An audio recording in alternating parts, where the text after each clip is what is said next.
It's time for me to tell you a few things that happened in a few campaigns of Galactic Civilizations 2. What is this game? It's a 4X space game. That's all you need to know. It's one of those games, and because we're in the past, it's probably one of the games which those games were basing themselves upon. So I'll tell you interesting things that I thought I found in my various campaigns and talk about the game in general as we go along. That's pretty much it. Probably going to take a while, so strap in for a relatively comfy time as I look at this game and tell you probably why I think it's good and bad. It's probably good overall, but I'm going to, academically speaking, say it has problems with it, mainly just because it's old, which, you can expect at this stage. It's the sort of game that needs a remaster or mods or something to fully appreciate, but we're playing it pure, just playing an old game on an operating system it doesn't work in and at a resolution it's not designed for, that sort of stuff, and we'll just enjoy things like this. This tutorial video is in 240p or something. It doesn't scale up correctly to your aspect ratio, so if you play it full screen, it just cuts off the bottom of the tutorial video so you can't see it, and it's so blurry you can't even really tell what it's saying. You might also have noted it has the world's loudest voiceover text. I think this is because the voiceover text in the video doesn't respect the sound settings you've set in the menu, and I will have turned stuff down for recording purposes. So, we're getting blasted by somebody telling me how to play Galactic Civilization 2. Well, I went through all of the tutorials, sat through all of the videos, and even read some of the text as well in an incredible twist. Just to make a point, really, if you compare this to one of my recent games that I played, Star Sector, which has a much more limited tutorial, and people were saying, well, you should have just looked up more stuff to get more tutorial. This time, the game just tells you everything immediately. You're probably not going to remember it, but I at least sat through the lecture so I can get the basics. And in the end it was enough, although there were various things that I didn't understand in the game that actually aren't in the tutorial at all. So we could still complain about that if we really wanted. I imagine a game this far back might have come with a book that told you how to play as well. Anyway, after seeing there were some actual campaigns, we're going to skip over those. We're just going to talk about random map games in this commentary, but there are some kind of plot campaigns in the game. I don't know anything about them, and I'm never going to, so we'll just skip over that entirely. We start the game. Loads of options for setting up your game, the classic 4X goodness here, where you're going to have loads of options for deciding how the game's going to go in advance, so it's effectively difficulty options, you could say. But also things like deciding how long the game is likely to be. Speaking of how long, I couldn't fit the name I wanted as I made my custom race here. I wanted to be the algorithmic singularity, but you know how it was in the past? They didn't have characters, so you had to keep it to 12 characters or something. The reason behind all that is just for UI purposes. It's really annoying if you let the user put text into the UI, because UI elements have to scale based on how much text they put in. And that's just difficult, it's annoying. And they can even possibly do weird things like write executable code into input boxes or SQL or something, and it might mess things up. So it's nice to limit things from a developer's perspective, but I wanted a longer name. Well, we're just going to have to be the algorithm. You get tons of options for setting up your civilization. And I noted that as you set up all the various passive buffs your civilization's going to get, there's a point system to determine how many you can get. And generally speaking, you get a lot more bang for your buck if you don't specialize. You can get way more number per number you have to spend if you just get a little bit of everything. As in, it might cost you 10 points to get plus 10% economy, but then it will cost you 30 points to get plus 15% economy, something like that. And in the tutorial it explicitly told you not to specialize in this game in general. Well, we're not necessarily going to listen to that. I suspect that's more beginner's advice. We'll come back to that. You also pick your political party, which is just another passive buff thing, and you pick what techs you start with.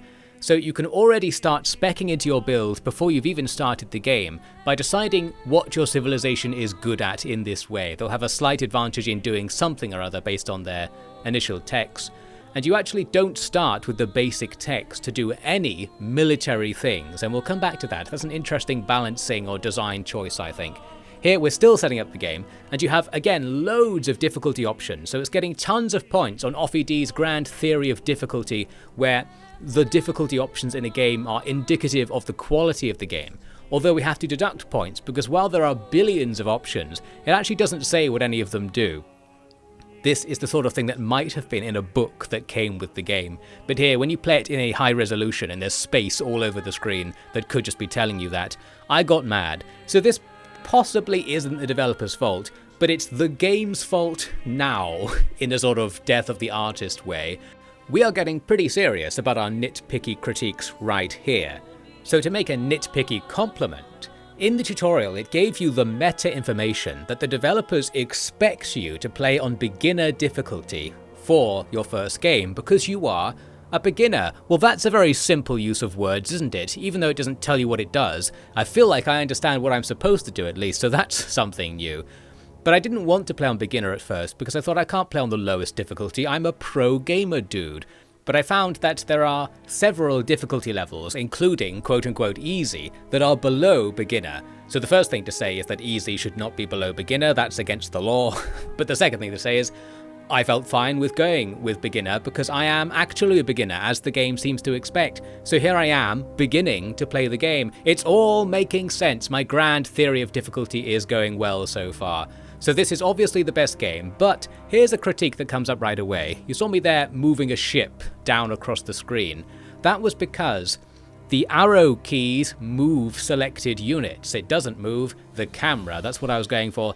This game does not have anything approaching modern camera controls. It's mainly a click on the map or move the mouse to the edge of the screen dealio.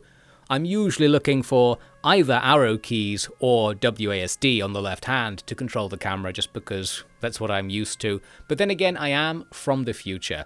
You can note various UI things about the game. You can see that certain text is really small because you're not supposed to be playing this in 1080p resolution. Again, the sort of game that needs a mod or something to make it work a bit better in 1080p. It does also have a little bit of artistry on the UI, which I kind of liked. And I wanted to make a general point about this because if you saw a while back, I did a commentary on Sins of a Solar Empire, and that's the game that came out from the same studio right after this one. And I complained in that game that the UI design was too arty. It was really like overworked, really 3D-ish, trying to be like old school sci-fi, blocky 3D effects, everything's beveled beyond belief. It's like looking at a mid-2000s skin for real player, an old MP3 player or something. If you don't know what I'm talking about, that's probably for the best. This game doesn't go quite that far, and I expected it to be worse, knowing that it was from the same studio, so that's good. The UI doesn't look bad. It's also much more functional than in Sins of a Solar Empire because there's so much more to do, and it's well designed. I've got this general point I want to make that I don't have any footage for. So over this pointless footage of me getting started with the game, this game gave me the vibe of being made by people who really want to play a nerdy video game for people of this category.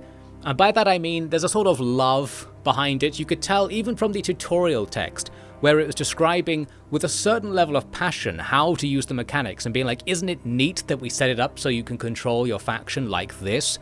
And I was thinking, yeah, it is. I'm glad you thought of that. I'm glad that you told me about it. We're going to have fun controlling this faction with all these shortcuts and things you've added in. And there are just various considerations that somehow gelled up with my idea of how a game like this would be made. Which is quite good, I suppose. It's probably because I'm from the past, like this game, so some kind of general vibe about how much control you should have, how much feedback the game should give you, and what shortcuts it should provide, just sort of matched up in some way. Although not completely, of course, we'll still find things to complain about, but I liked the vibe of the game. It gave off the idea that someone with my strategy brain probably made it and would like to play it, and here I am playing it. It's things like this, I suppose, this thing we're looking at here, where you could control massive things about your empire by tweaking numbers at the top level. I praised this as well in Distant Worlds 2, a very similar game to Galactic Civilizations 2 that I feel like was probably influenced by GalCiv 2 or something like it. So here we can increase the social rate, as it says on our economy screen. That means our empire will focus on building things, so we don't have to do anything too specific to make it do that. You think of your strategy and you say do it, and there's not that much UI used to do it. That's the sort of good, efficient gameplay I like to see. And there are various things like that where you can change what all of your planets are building at the same time on a separate special screen for doing things like that. And you can also specialize individual planets to do certain things. So here we've got this planet focusing on quote-unquote social, which just means building things, because we're trying to build things up as soon as possible in the early game. You can focus on building ships or research alternatively.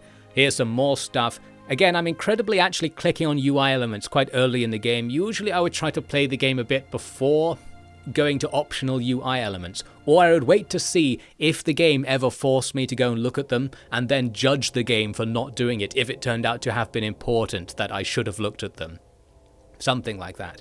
Well, here, looks like I'm doing it myself, possibly because it was already mentioned in the tutorial and I was looking for more information or looking to see how that stuff I saw in the videos might play out in my experience right now. Most of the time we don't need these features right now, I was just looking around. The main point I actually wanted to make here, before we really get on with the video, to conclude my early game rant of sorts, is that it does all of this stuff better than the next game they made, Sins of a Solar Empire, which I found to be very much the opposite. I found to be a game that's extremely repetitive, where you have a very limited number of things you can build, a very limited number of things you can do in the game, and you have to just keep doing them over and over again as you expand your empire. Here it's a bit more automatable, but perhaps more importantly it's just less intense in the repetition. So to explain what I'm talking about here briefly, in Sins of a Solar Empire you're doing something like this where you're taking over space by capturing dots, but there are just loads more dots, but there are very few things you can build at each dot from your building pool, and generally speaking you just need to build the same things everywhere because there's only 4 things you can make and you want them because they give you more money, so you have to click on the buildings and put them down each time you take a dot. And I found that became very tedious because it took up so much of the game to keep doing it. And I also found it wasn't necessarily that important to do it either. It just felt like you should do it because you have building options. You can just not build anything if you want to waste your productivity. But if you do want to use it, you have to click on a lot of things to build them. Now that's also the case in this game. It just happens way less because there aren't many building slots that you will control, even in a fairly large empire. But there are loads of different buildings, and your slots will kind of upgrade to things that are just better than what's in them already on their own as you progress through the tech tree, which is really handy. So you essentially make a planet that, say, has specced into research, and you just leave it, and throughout the game it will keep speccing itself even more into research as it goes along. It's not quite that easy, although you can activate AI automation to make it that easy. I didn't in my case. What I'm saying is that something that I didn't like that the same developers did in their next game after this, for whatever reason, doesn't seem to be here. And again, I don't really know what I'm talking about, so let's leave it there. I think I'll summarize actually by just saying that Galactic Civilizations 2 is essentially a more detailed version of Sins of a Solar Empire, but it's also older and jankier. That's probably the quickest way to describe it. All the mechanics that I remember anyway are the same. It has them all, they're just more detailed and more lovingly crafted and more useful to the player as well, and less annoying. That's my overall impression. This is better than Sins of a Solar Empire, which is also pretty much the same as this, but slightly different. More great commentary. As you might have noticed, there's something weird with the mouse flashing as I move it around. I don't know what it is. It might be because I filmed this in 60 frames per second and the mouse's position updates only 30 frames or something, whereas the rest of the game still runs at 60. Something's going on with the mouse, and we're just going to have to deal with it in this footage, but it didn't affect me at all playing the game. Now you can see me looking at this galaxy map. There is a 2-pixel wide button on the super downscaled UI that allows you to see where all of the enemy players are. And at first I thought, well, isn't this cheating to some extent, because we can start to use this to guess what they're going to do and what their position's going to be. Well, the game isn't really like that. It's sort of a known situation where you start the game. It's less about exploring. I was actually just mad here because I noticed that my territory barely has anything in it. I'm stuck in the corner, and say green next to me has 5 solar systems in their territory, and I thought surely that's good for them. It's not necessarily, because lots of solar systems won't have anything useful in them. I think the game is balanced such that everybody gets 2 planets initially nearby they can colonize, and there'll be a third one somewhere they might colonize if they get there first, which is what happened to me because I accidentally sent my colony ship out in the first turn to go towards the middle of the map. I was able to colonize a planet in the middle, but it's in the territory of the Red faction, these guys who we can talk to. On the diplomacy screen, I was surprised to see it doesn't do the usual thing where it's all numberfied, I suppose, and it reminded me that yes, games did used to be like this. It's more about text, so you guess whether they like you from what they say to you and how they seem to be reacting to what you're putting on the table.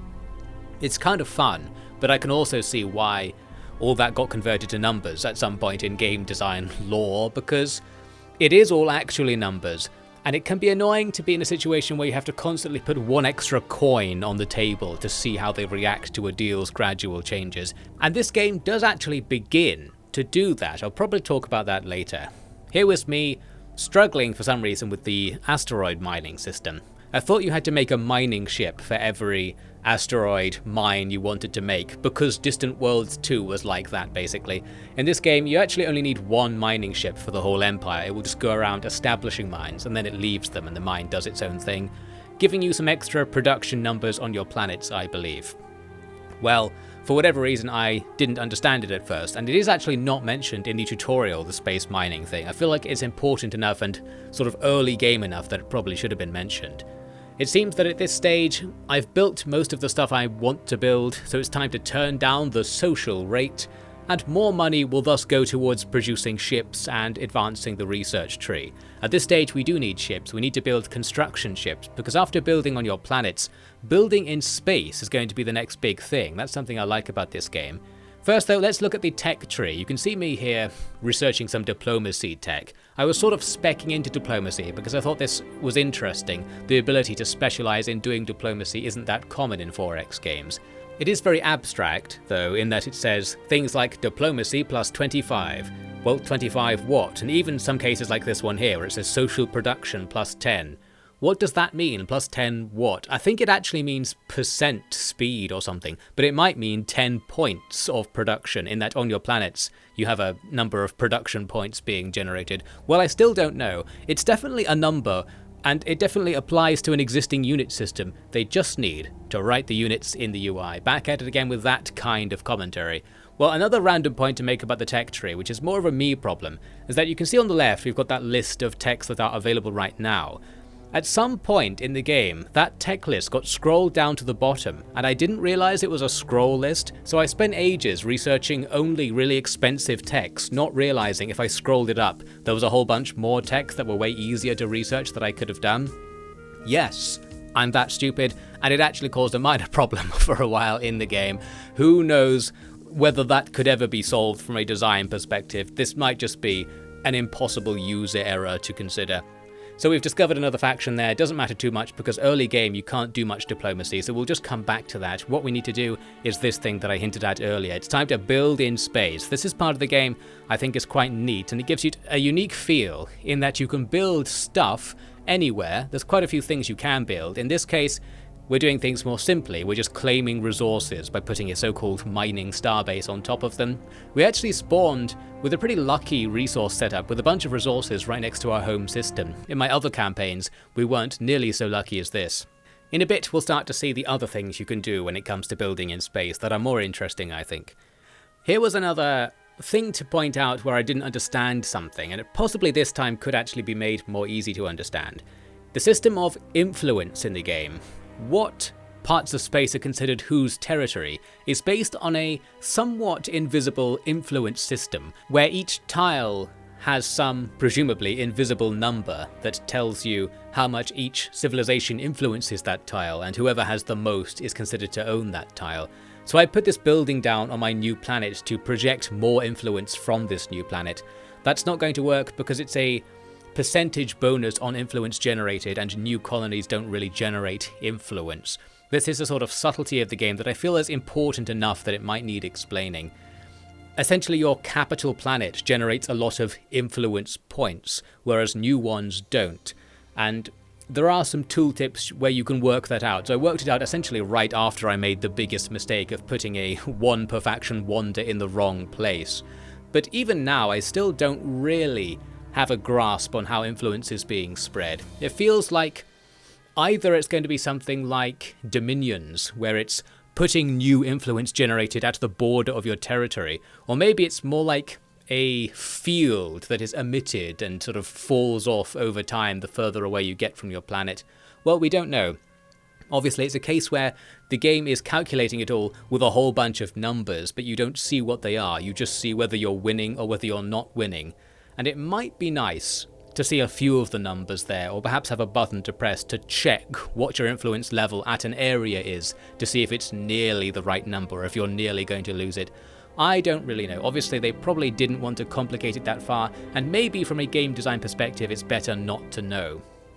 Well, another thing I wanted to mention over this footage of nothing in particular is something you might have noted now and again. If you don't have anything selected, like right now, there's a whole bunch of lines at the bottom of the screen. So the comment I wanted to make is that a good idea? What we're looking at is the stats screen. In 4X games, they often have some sort of stats tracking system, and usually it would tell you those stats, say, at the very end of the campaign. And the reason it saves it for the end is because it's sort of cheating, I suppose, to know the stats of other players. You can totally tell what they're doing by looking at all their individual stats, even if you haven't scouted them in the game. And because scouting is a mechanic in the game, because you're supposed to send out scout ships to look at what's on their planets, the ability to sort of screen peek by looking at all of their detailed scores kind of gets around that. Maybe it's supposed to be like that. But I don't want to say this is a bad idea, because I actually like it. The reason I like it is because you can see what you're doing a bit more easily as well. So it allows you to strategize. Like, you pick your enemy and you can say, right, my enemy is beating me in this, this, and this, just by quickly looking at the various numbers. And you can see what your numbers are right next to them. And then, as time goes by, you can easily see how the numbers are changing and whether whatever strategy you did is working with regard to changing those numbers, without having to constantly open the full screen version of the menu, which is available. I think I flicked past it there a second ago. So you can see a full version at any time. Well, I don't know what I think about that. I liked using it, but I still felt like I probably shouldn't be using it, like it was somehow cheating to know whether you're winning on the research tree. Because you can just go, oh, I'm winning in research now, I'll just go for a tech victory. But you're sort of supposed to not know that. You're supposed to be in suspense and have to try and find out whether you can do that through interacting with the other players. I don't know. I'm saying you're supposed to do this. This is my imagination. Obviously, you're not supposed to do this because you can just look it up. So it's just a different kind of game there. And I had mixed feelings about it. What am I doing right here? I'm designing a ship. This is a big feature of the game. You can do the thing that you can do in, say, Stellaris as well, where you edit what your ships are, what components they have, and this changes various stats and their strategic usefulness as well. Now, I didn't use this very much, because most of the times when I tried to use it, I couldn't make anything better or more useful to me in a specific circumstance than the presets that the game already gives you. And I'm glad it does give you presets, because my first reaction was that I didn't really want to design the ships. That's sort of the player I am. What I want is, once I've got the tech to make something, just give me the number, like Stellaris style, where you just say make a good ship. If you get a new tech, you click a button saying add the tech to make it better if you can. You never have to look at what your ships are, you never have to zoom in. And while all that stuff's in the game, it's basically fine to play without. Playing with it is more of an expert tier thing, where you might tweak your ships to be specifically good against what the enemy has at a given time or given moment. Well, we're not really going to be doing that. This game has that, and in the tutorial information, it emphasized using this quite heavily, and sort of implied that you should be excited to use this. For me, I came at it from a different perspective. I just want the ships. I don't really care what they look like or the specifics of it. I sort of like the idea. I can sense myself in the past getting into this. But now that I'm cynical and lazy and just see the war as a war of numbers, I don't care what's carrying the numbers. Like, if it was just the number 3 flying across space, I'd be like, this thing is 3 power, that's fine. But it having a box where you click on the box and then the number 3 appears somewhere in the UI, That's the same to me. Essentially, I'm just immersion proof right here. I'm too cynical. The game has to be really immersive for me to even try and get immersed. And I feel like the shipbuilding system would be really immersive if you could be bothered to get into it. But I didn't, and it doesn't really affect the game very much from my experience so far if you don't, and that is also a good thing. So essentially I'm saying the way they've done this is ideal, but that I'm also not really going to be engaging with it. Here's some footage of me discovering the magic that if you hold down shift, you can almost use the arrow keys to control the camera, but not quite. We're getting there. It does it in this sort of short step, long step way, where if you press shift and left, for example, it moves left a little bit, then there's a pause, and then it moves left a lot after that if you're holding the key down. So you get this weird sort of janky step effect going on. It feels like you're not supposed to be doing this. Who knows? Well, I mostly stuck to doing the old mouse to the edge of the screen thing, but I was annoyed about it the whole time. So what I'm actually trying to do here, well, I'm speccing into military stuff at this early stage in the campaign because I was so sure that I was in trouble because I have encroached upon the Red faction by colonizing something in their territory, and the Red faction is a militaristic faction. I thought they'll probably come for me soon, so I'm preparing, trying to get some of the military techs, but you need quite a few techs to be able to field anything. So it's taking a while, and I also wanted to get some useful techs along the way, like the one I just got there. That soil utilization thing or something like that allows you to have more building slots on planets, so it's straight up good, and it's more good the earlier in the game you get it, so I was still eager to do some economic optimization, doing the old hope they don't attack us thing in the meantime, and this pretty much paid off because they didn't. Here's the other thing we're trying to do. I've built a so-called influence starbase near recommendation, so the idea is that I can take this colony that's in their territory but convert the territory to being mine through the starbase, and thus maybe things will look fine. I don't know if the AI doesn't like you obviously stealing their territory in this way. Well, we'll talk more about that later, but we can see the idea. We're making this starbase. And the way the building of things in space works is the way I thought how mining would work, where each time you make a ship, you can do one thing with it. So that's how it works for building in space. You make constructor ships, and each one can either make one building, or it can upgrade it by one tier. Whereas the miner ships, you just need one mine ship that can build all of the buildings one after the other. So it's slightly different. Outraged. A real game design purist would like them to use the same systems. Anyway, you can see we've achieved what I wanted here. I've now converted the area around my planet to being purple space, so now it's officially mine.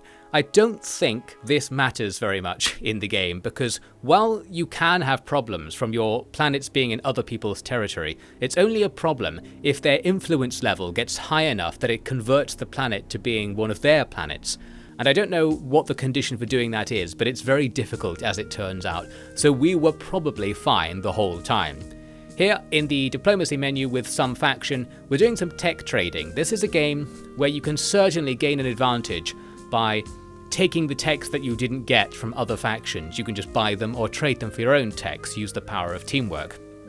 And you also saw me there adding some money to the table, and you sort of have to see whether they'll accept it based on the colour of the text, so you just change the amount of money until the text is the right colour. So it's very close to being a straight up number-based diplomacy system, to the point when maybe they should have just gone for it, because it effectively plays like it has one already. Again, I'll talk about that more later, because there's a little bit more interesting stuff to say about it. Right now, I'm going to build a military starbase next to my influence starbase. So that's another kind of building you can set up that gives you various abilities when it comes to fighting in the radius around it. You can see the radius marked on the map there. The starbases do whatever they do in a certain area. With the military starbase, they can provide buffs to your spaceships, and they can even provide pretty powerful buffs in the early game as well to give you quite gigantic advantages. The only thing is, this other faction has to declare war on me for it to be worth it, because I wasn't planning on attacking them, because it's a big tech investment in this game to unlock the techs you need to take somebody's planets. Fighting on planets and fighting in space are separate things. We will come back to that. Here we've got some international diplomacy. Reminds me of the Stellaris feature that is like this, although that might have been a DLC. Well, here it's in the base game, where the factions get together to vote on things. Here, we're voting on something very curious. There's a new planet that's become hospitable for whatever reason, and we're going to vote on who gets it. So it's just a free planet, and I'm like, is there any advantage to not voting for myself here? Like, why don't I get it? That would benefit me the most. Well, it kind of depends. I suppose if you don't think you have any chance of getting it, you could try and give it to somebody where it's not going to be a problem for you. But we actually do get it, because the foolish humans in the Terran Alliance voted for me for some reason. A couple of other factions voted for themselves, and the other guys were voting for the Green faction, but their total vote count was a little bit lower than mine and the humans combined. So we get a free planet. Every 12 turns or so you get this report that talks about who's winning in various ways. We're winning at the moment. We have the biggest military, apparently, despite me barely trying. So I suppose that's the reward for playing on beginner difficulty. It's going fine. And even better, the planet that was unlocked by that diplomacy thing, it's in my space. I don't know if it automatically puts it in whoever wins' space, but this is pretty good. It really is quite suitable that I got the planet, and now we're going to gain a big advantage by just having an extra planet. We've just increased our general production by 33%, or productive potential, I should say. But there is something to say about this menu as I click around in a confused way. I think one improvement that could be done here is to divide the list of buildings into categories of things, because they're not in a particularly useful order. So for example, having everything that's about research be grouped together in the list, so you can quickly get some stuff you want if you're making a research build on the planet, something like that. Another slight incongruity, I suppose, is that for this planet, say, if I want to be making a money planet, there are some buildings that just produce the thing you need, like research. You make a research lab and it's like +8 research number, and you can see the research number in the top right there. So it's sort of clear how to make research, quote unquote. But if you want to make money, it's less obvious. It's not like you make a building and it says you get +10 money per turn if you have this building. It's more like, for the economy and for generating influence as well, you make buildings that increase by a percentage amount how much money or influence the planet just naturally generates. And I think that's based on some circumstances and the planet's population in some way. And well, all of that's more complicated than the other part where you're just making research or making production points. So it might be better if there was perhaps a simplification, but more likely just a UI change to make it clear that you're getting a certain amount of money points per turn as well as a certain amount of research points per turn, and have that very obviously linked into whatever equation is happening to calculate where that's coming from, so that you as the player can think and know, is it useful for me to make a building that's going to increase economic production by 25%, as it says? Because what even is my economic production? How is my population count factoring into the amount of tax I'm getting, or however the planet is making me money in this situation? Something, something, something. I was a bit confused. It ended up not mattering to the extent that I guess it's fine, but I suppose at higher difficulty levels you'd have to work that out. And again, it's a thing you might be able to just look up in a book that came with the game, realistically, since it is an older game. We'll look into it more later, because I played a campaign that focused much more on optimizing build setups, so we'll talk about how I came to learn it and what I think about that sort of thing later on. Looks like I'm generously reducing taxes here. One thing I have noticed in the game is that taxing people doesn't make you that much money overall, so it might be worth trying to keep your approval rating up by having taxes low. Then again, is it? I don't really know. I don't really feel like approval rating does very much, although you can become a democracy and then it becomes something like in Tropico 5 that I played recently, where you have to have people approve of you at least 51%, or you might get voted out. Although in this game, if you're voted out of power, you just lose the passive buff from your political party that you picked at the beginning of the campaign, so it doesn't matter that much. Maybe anyway. Here's one thing I was pondering over. I still don't quite know the answer to this question. If you have a planet with a starport, so it can make ships, is there any advantage to not making ships? Because your planets produce production points, which go towards making ships. What I don't know is, do they go somewhere else if you just don't make ships? So if you have a planet with loads of factories on it that isn't doing anything, is your production giving you extra money or something instead? I feel like if it is, it's not communicated well enough, but more than that, I feel like it probably isn't. It just doesn't feel like anything like that is happening. In which case, it might be nice if it was, because you get another strategic option there of trying to spec into production but not building things, and doing it for some other reason. Maybe nothing like that was ever intended, but I didn't quite know if there was a strategic advantage to be found there. Here I'm setting up a trade route with Mars. The trade routes improve your relations with other factions and make you some money, and if you play things right, they can actually make you a lot of money, as we'll see later.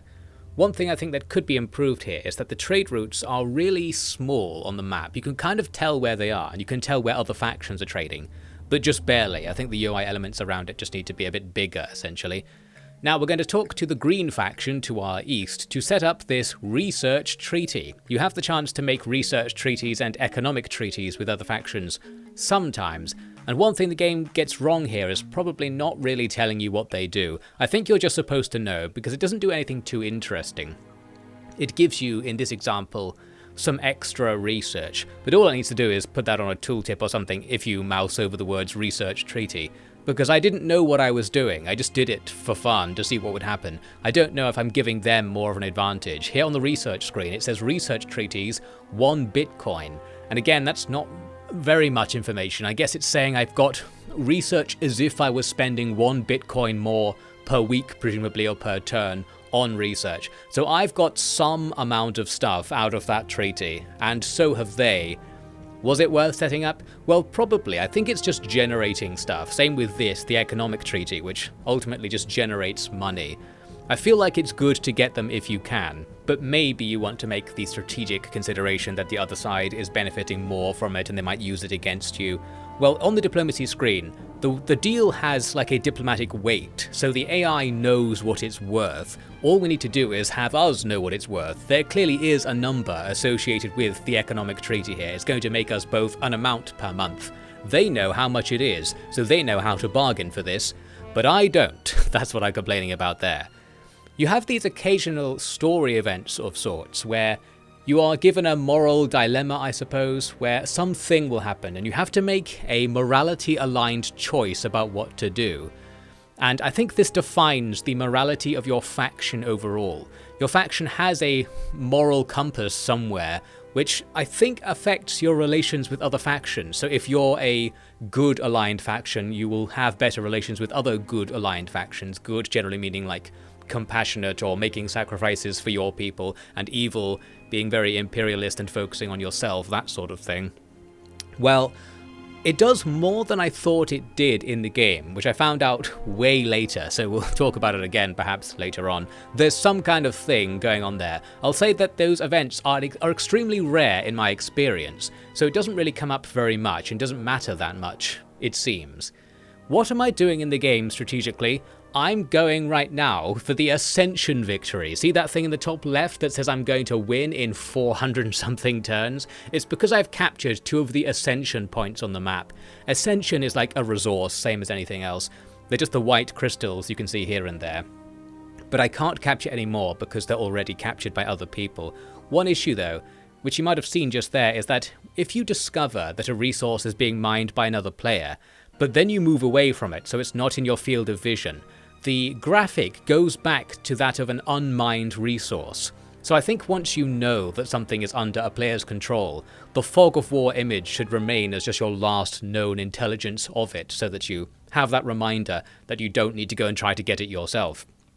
A brief look there at the agent system. There is an espionage system in the background, which I think works in a very neat sort of way. It's very easy to use. You gradually buy agents effectively and assign them to just generally do things, increasing your quote-unquote espionage level with the faction, which will tell you things about them. You can see what buildings they have and such, but as mentioned earlier, you can cheekily sort of do that by looking through their scores to get some intel on what they must be doing based on how many planets they have and such. Well, anyway, something's going on there, and I thought it was quite neato and goodo. What am I doing right here? Slapping together my fleets. We've got quite a few ships positioned at the border, because I'm still anticipating that war. I don't really want the war, so I'm not starting it. Another thing to mention here is that I don't really think I need to keep my fleet in my territory. I think I would be free to have my fleet just be positioned all around the enemy planet so they can't leave it and have it essentially under siege. I don't think it's against the law or anything like that to deploy your forces in other people's territories. I just assumed that it was, but it totally isn't.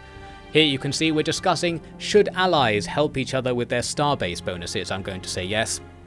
We actually don't have any allies right now, because Alliance is one of these low-level techs that you don't start the game with, so you have to spec in to being able to ally with people. which, while it doesn't make any sense, I kind of like it in terms of it opening up more options for gameplay specialization. Like, getting an ally is an explicit strat. It's not just a thing that you would do automatically as a side project or something. Well, maybe you know what I'm talking about there. The other strat I'm doing right now is stealing Red's territory without going to war with them, and we're doing that using this influence system. I can make my influence starbases in Red's back lines.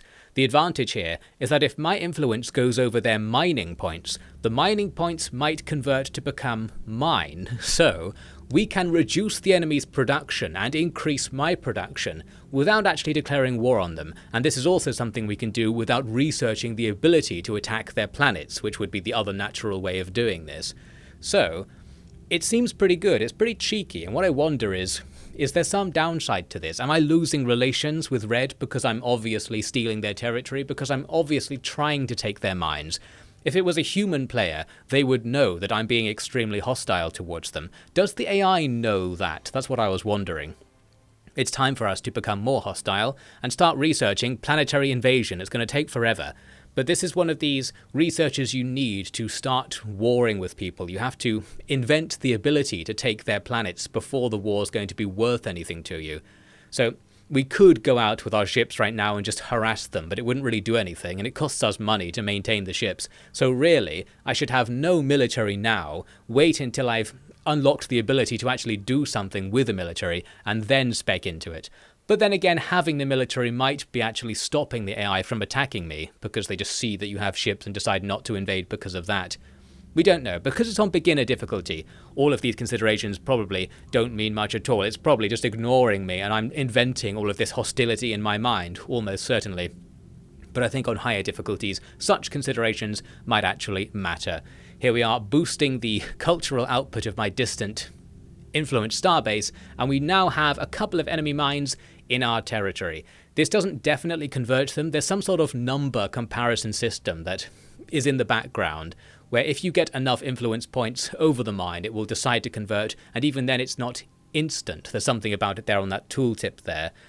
There's some probability, I guess, that it will happen every turn based on how much influence you have, or maybe it's adding up somewhere in a pool of how rebellious they have to become.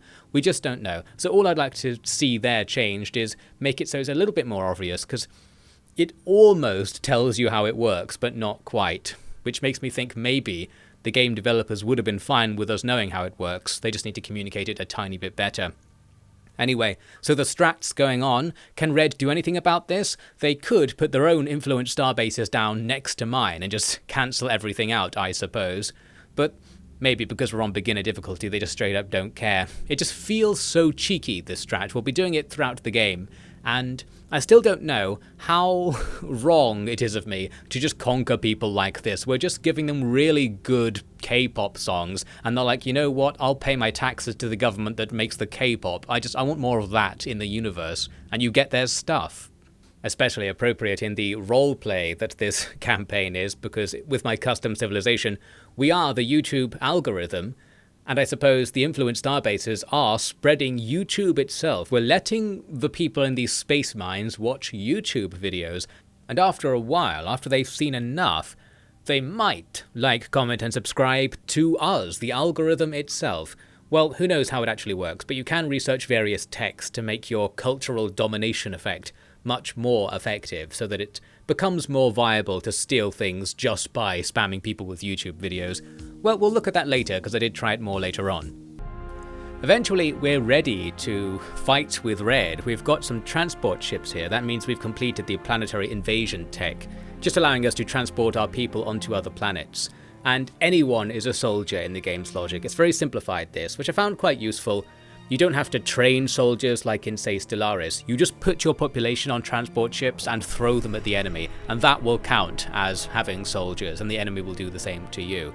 So you might have noted this thing has rapidly changed from me preparing to defend against Red to me preparing to attack them. And it's because of this whole planetary invasion tech thing. Red actually can't attack me, but now I can attack them, so I might as well actually do it. And we start the war by blowing up one of the influence starbases out there, so I have some more purple territory.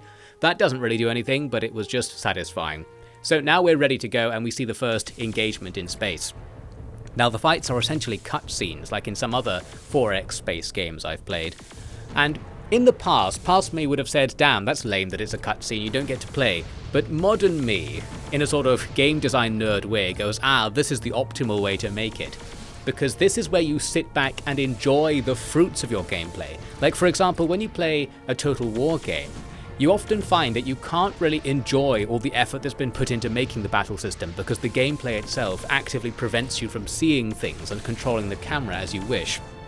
Whereas having an automated battle system lets you look at it if you want, and it doesn't pace break the main gameplay, which is the campaign map gameplay. And say in Total War, having to have a 40-minute aside to do some fight where you probably know you're going to win from the very beginning does break the pace of the campaign map gameplay and makes it very tedious. So I'm more and more in favour of skippable but cool fights, and this game does have that. The fights don't always happen, as we can see here. I think if the fight is really one-sided, it just goes, you win, and the enemy just explodes. So there you go, that's another great compromise. If this was a Total War game, it definitely would have made me do a trivially easy fight that takes 20 minutes to do, or something like that. So really glad to just be skipping over the unimportant things, but when something that's cool happens, it stops to show you what it is, if you want, but if you want to stick to just playing the game, you can skip that as well, and just get the cool effect, not having to worry about the graphics involved. The effect being that you defeat the enemy fleet, clear your way towards this enemy planet, and we're good to invade. Or are we? Because it turns out the planet is defended by more than double the amount of people I sent to attack, and this scared me off here. There are some things you can do to change the balance of power aside from numbers. For example, we can gas them, as it says here, or we can do info warfare. You can kind of psyop the enemy into somewhat joining your side. But because they have high approval, I think we can't do that very well here. So, seeing that, I ended up thinking, well, I'll just go back and prepare more transport ships, I suppose. We've at least taken out an enemy space fleet, or part of the enemy's space fleet. So we've gained some sort of defender's advantage. We're now not going to be attacked by red. Not that we were, I think. My whole casus belli here was very fabricated.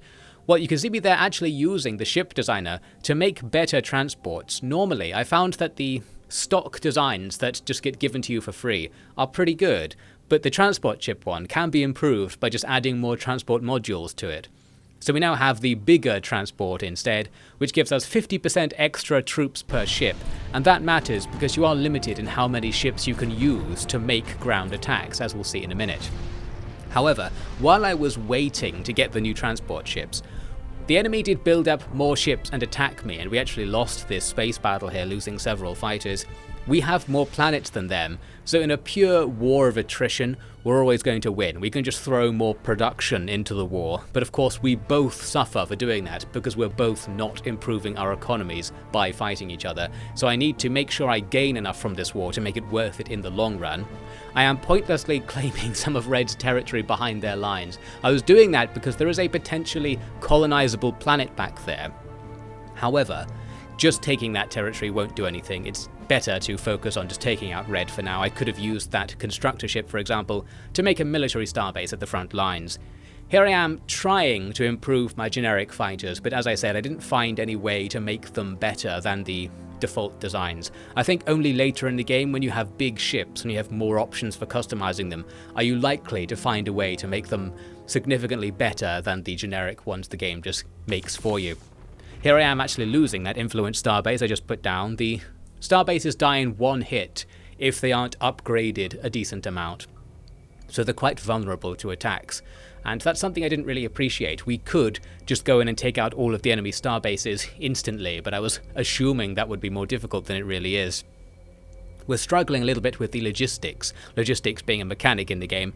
Essentially, only so many ships can be put together into a quote-unquote fleet, which is different to having many ships on the same tile. Ships on the same tile can't act together unless you group them into a fleet, but there is a pop cap on the fleet, which is based on some research tree of logistics. Essentially, this means we can only have like 4 ships in combat. But if I had 8 ships on a tile, it would just mean there'd be two separate combats with 4 ships each, something like that. And if you don't group them into a fleet, it would be 8 combats of 1 ship. They don't automatically work together if they can, so you need to stay on top of that. It's one of these things where It's kind of frustrating because it's a completely arbitrary limit that makes no sense. Like, these ships are actually physically together. They just can't shoot at the same time because of reasons. I was complaining about this in Star Sector as well. It's there for some kind of balancing purpose, but I'd always like to see another way to overcome whatever problem you're trying to overcome with that. Well, anyway, we go on to the ground combat, which has this really interesting RNG system.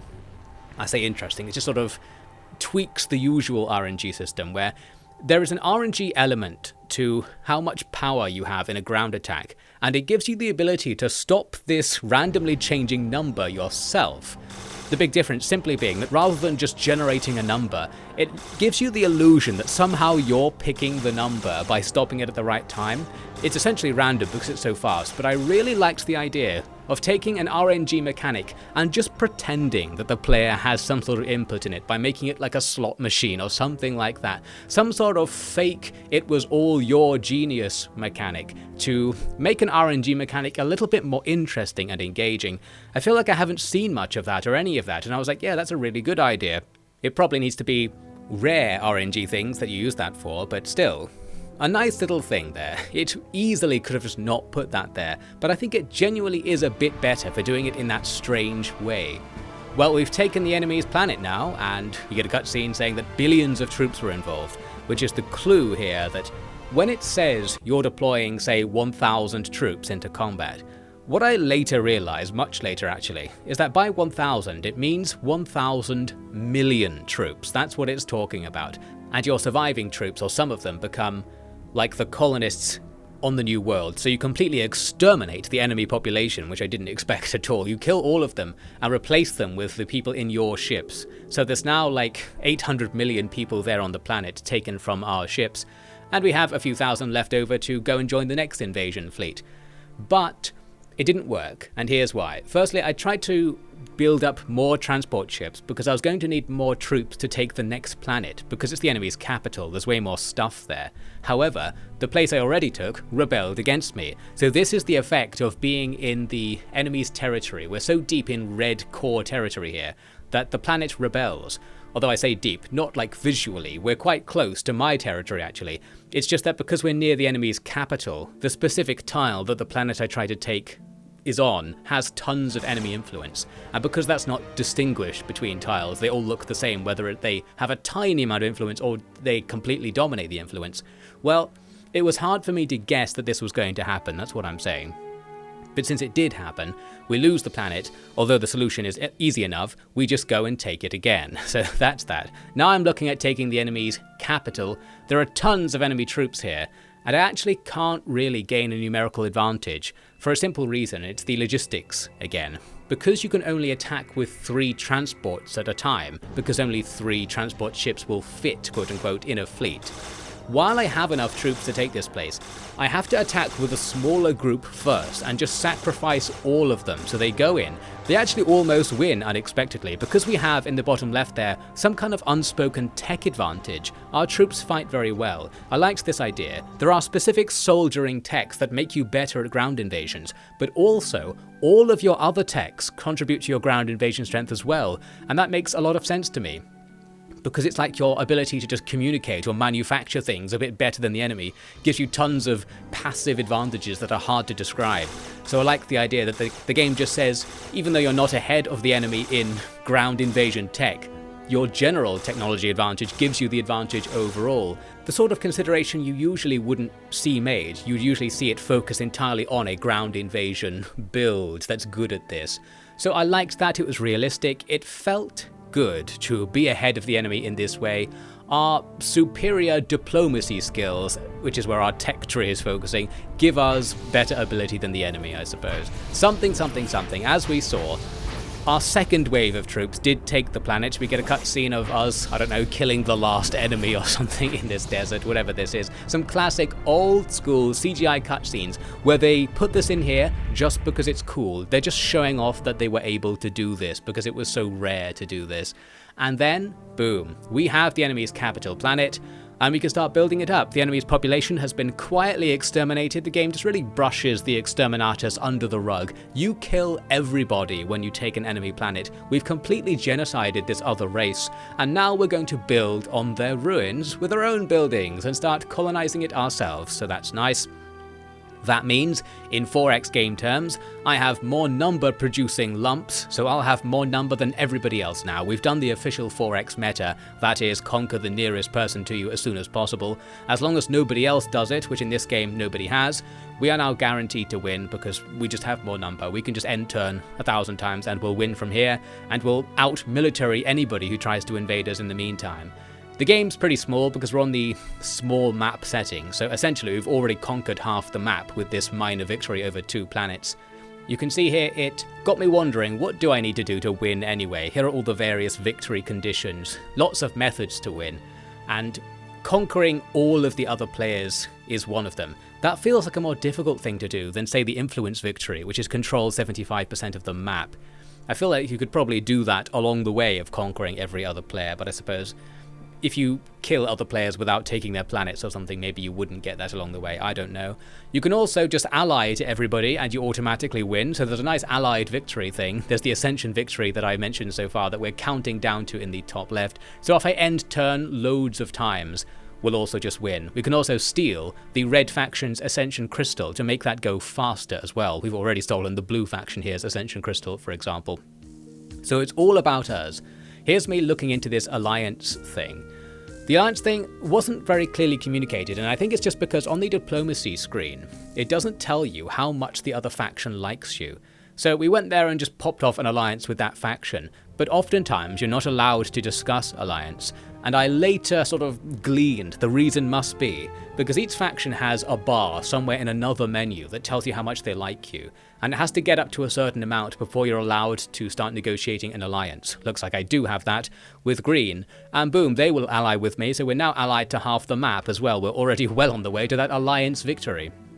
But yes, you need to gain some sort of relationship points, and it really, really, really needs to be on this screen. Back at it again with that kind of comment. The information that you need to do stuff on this screen is on another screen. There's no advantage to it being like that. This is the sort of thing where in playtesting, you'd watch someone playing and being like, they're looking for something on this screen that's actually on another screen. I'll just put it on the screen where they started looking for it so that they wouldn't have to go on that journey. Here's me making that journey. Some other screen tells you that information that I was looking for. So here we can see that we're not quite close enough with the yellow faction, for example, to make an alliance. And you can check out some other diplomatic info like other people being allied to each other. And you can go to the diplomacy screen from here. So perhaps the way they intended for this to go was you'd open this screen first, look at something, and then use the speak to button here to go to that other diplomacy screen and do the diplomacy, having remembered what was on this screen and you were going to do. Essentially, we need some sort of combination where once you get to here, we can still bring up something somewhere on this giant screen that tells us at least our relationship with them or with other factions. You actually can do something a bit like that, where it says view report and then view screen, where the person is at the top. You can swap the person to be other stuff, and I think in there somewhere is included your relationship with that faction. So all we need is just that to always be there, because it might as well, it's a tiny number, or a tiny thing to show, just shove it at the top of this screen or something. No need to show off your CGI quite this much, I suppose. Something. I started getting into this idea that, right, I'm just going to throw all of my cash and all of my technologies at the other factions to make them ally to me and go for an allied victory right now. It's not obvious how much the enemy, or the other factions I should say, like you giving them things. So again, a bit of feedback might be nice on seeing how much that bar on the other screen changed after you did something. So having it on this screen, of course, would be great for that. As it stands, you have to take a picture of it with your phone, make the deal, go back and see whether it changed, that sort of thing. You might as well just have it, say, plus relationship 5 or relationship plus 5 to use the correct order of words, or something like that after you make a deal to prove that they like it. This sort of thing. I think the only reason that it's viable, by the way, right now for me to go for this alliance victory is because we're on beginner difficulty, and because, as mentioned earlier, I spec'd mainly into diplomacy on the tech tree. So for whatever reason, everybody likes me quite a lot, even though I'm now the most genocidal race in the galaxy. Well, they don't know that, so they're quite willing to be friends with me, and that makes the Alliance victory viable. I found in the other campaigns we'll be seeing shortly that it became much easier to make people not like you, even if you're not doing anything particularly hostile. So I guess the game was being quite generous, making going for an Alliance victory with only a small number of factions needed to ally with quite easy. You have to wait every time you talk to another player as well, which was an interesting decision, where I was thinking, did they do this to avoid some kind of exploit or something? You can only talk to each player once every certain number of turns, like 10 to 20 or something, I forget what it is. I think it's lower for us because we spec'd into diplomacy. So, that meant it took a while, because every time I gave the yellow player a gift, I had to go and check to see if it did anything, and gradually, over time, enough gifts ended up being enough to make them like me, so that we could get the alliance. And we get the friendship ending, everybody forgot about the genocide, and we just stopped competing. So that's the end of the game. And you get the classic post-4X game lines looking at session, which is always fun. Looks like our lines are pretty good overall. You might have seen there, a lot of the other players were stuck on population. Because the planets have a quite strict population limit, they often get up to a certain level of number and then can't go any further if they don't conquer anybody. So I found that limit quite early, in that you get to the limit very quickly in the game. So there's possibly some point to be made about that, but I don't know what it is. Let's just move straight on to what happened next. I went immediately back to the new game menu, because that was a small map on beginner difficulty. I thought, let's do it again, but this time more serious. We have all of these options here for scenarios, suffering a little bit from the fact that the names of the scenarios don't fit in the UI, more resolution issues. You can look up what they do, but I felt like it didn't tell you enough about what was going on here. Like, why have they got all these fancy names and it just says something about the victory conditions and normal rules apply? Well, there's something happening here.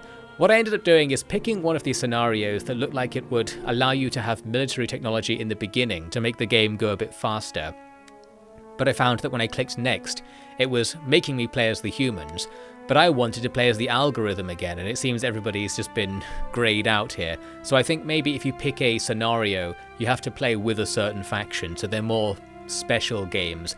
Because of that, we go back to just a large, regular game. I can be the algorithm, and we're going to change the algorithm as well to not be so diplomatic. Instead, we're going with Super Adapter as their special faction trait. This means you can colonize a couple of kinds of worlds earlier in the game. I just wanted to try this, but it turned out to be extremely useful in the specific game we're going into now. We're going to have 9 players, the full roster, randomly selected. You can also randomize intelligence, as it says there. I think this is in effect randomizing the difficulty of each individual AI.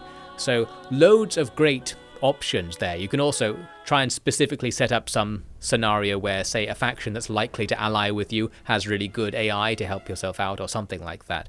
But we're going with all just random for now, but not random intelligence, so everybody's on normal difficulty. And we get started. We're going to do a bit of a maneuver here, because when you start the game, your colony ship only has 100 people in it, that meaning 100 million people, but if you land it and then just launch it again, it has 500 million people, and I don't think there's any penalty for doing that, so we just have fewer people on our main planet, but more on the colony, and I find that's useful because the main planet's going to grow up and reach its max pop soon enough anyway, so might as well move everybody onto the new one. We don't have many building slots here, so there's not much we can do with this place actually. There is an RNG element to your starting scenario, and in this campaign the RNG wasn't very good, or at least it was worse than last time. We don't have any special tiles on our planets. The special tiles are ones where, like in the previous campaign, I had loads of tiles where if you put a research lab on them it gives you triple research or something like that. We didn't get that this turn, so a very normal setup. But the main problem is just our scenario. Look at the minimap in the bottom right. We're in the middle of a void in the map, so on 3 sides there aren't planets near us. That's going to make it hard for us to expand. I did actually find early on a potentially really good planet to expand onto, but there's a really small white line next to it. That means I can't go there. All of your ships have a range, which is how far away from the nearest planet or starbase they can fly. So I can't rush to colonize that place down there. I would first have to make a constructor and make a starbase in the middle. And as I was flying away from that southern planet, I saw somebody else sending a colony ship there. So we're not going to be getting that planet, basically. That was a shame because it looked good and it was a perfectly habitable planet. We also lack resources in our own territory to begin with. Last time I had loads right next to my starting planets. This time there's not much here, and because there's really nothing happening to the right side of the screen, we need to focus on going left, but there's another player right next to us to the left, and they've already started claiming, or almost claiming, parts of the asteroid fields that might naturally be mine here. So we've got a bit of a rough start here in terms of the random generation, I suppose. Well, we can always complain about that, but we do get a lucky break right here. I go to the northwest, and there are 2 water planets in the same system right next to each other, and they're both good planets as well. That class thing next to them is like how many buildings you can put on them. They're both really good. They're better than my starting planet, in fact. And there's an Ascension crystal over there for going for the Ascension victory if we like. So, because I picked that super adapter thing earlier, I'm allowed to colonize these difficult to colonize worlds from the beginning of the game. So now we have the chance to rush down and get 2 extra colonies well before anyone else is likely to have the tech to even be able to take them. That's essentially 2 guaranteed planets, and 2 really good ones as well. There is actually a subtlety to this which we'll come back to. They're not going to be that good for me because of a thing I didn't realise, but that's going to be a decent start, aside from the lack of resources and other options that we're going to have. We soon have our purple patch up there in the top left, but just to be extra confusing, there's also some more purple territory here. It turns out there's another faction in the game that has the same colour and icon as my sacred algorithm, and they're going to be right next to me there. So there's going to be whole loads of purple territory in that corner. A tiny amount of it is mine, and the rest is the other purple faction.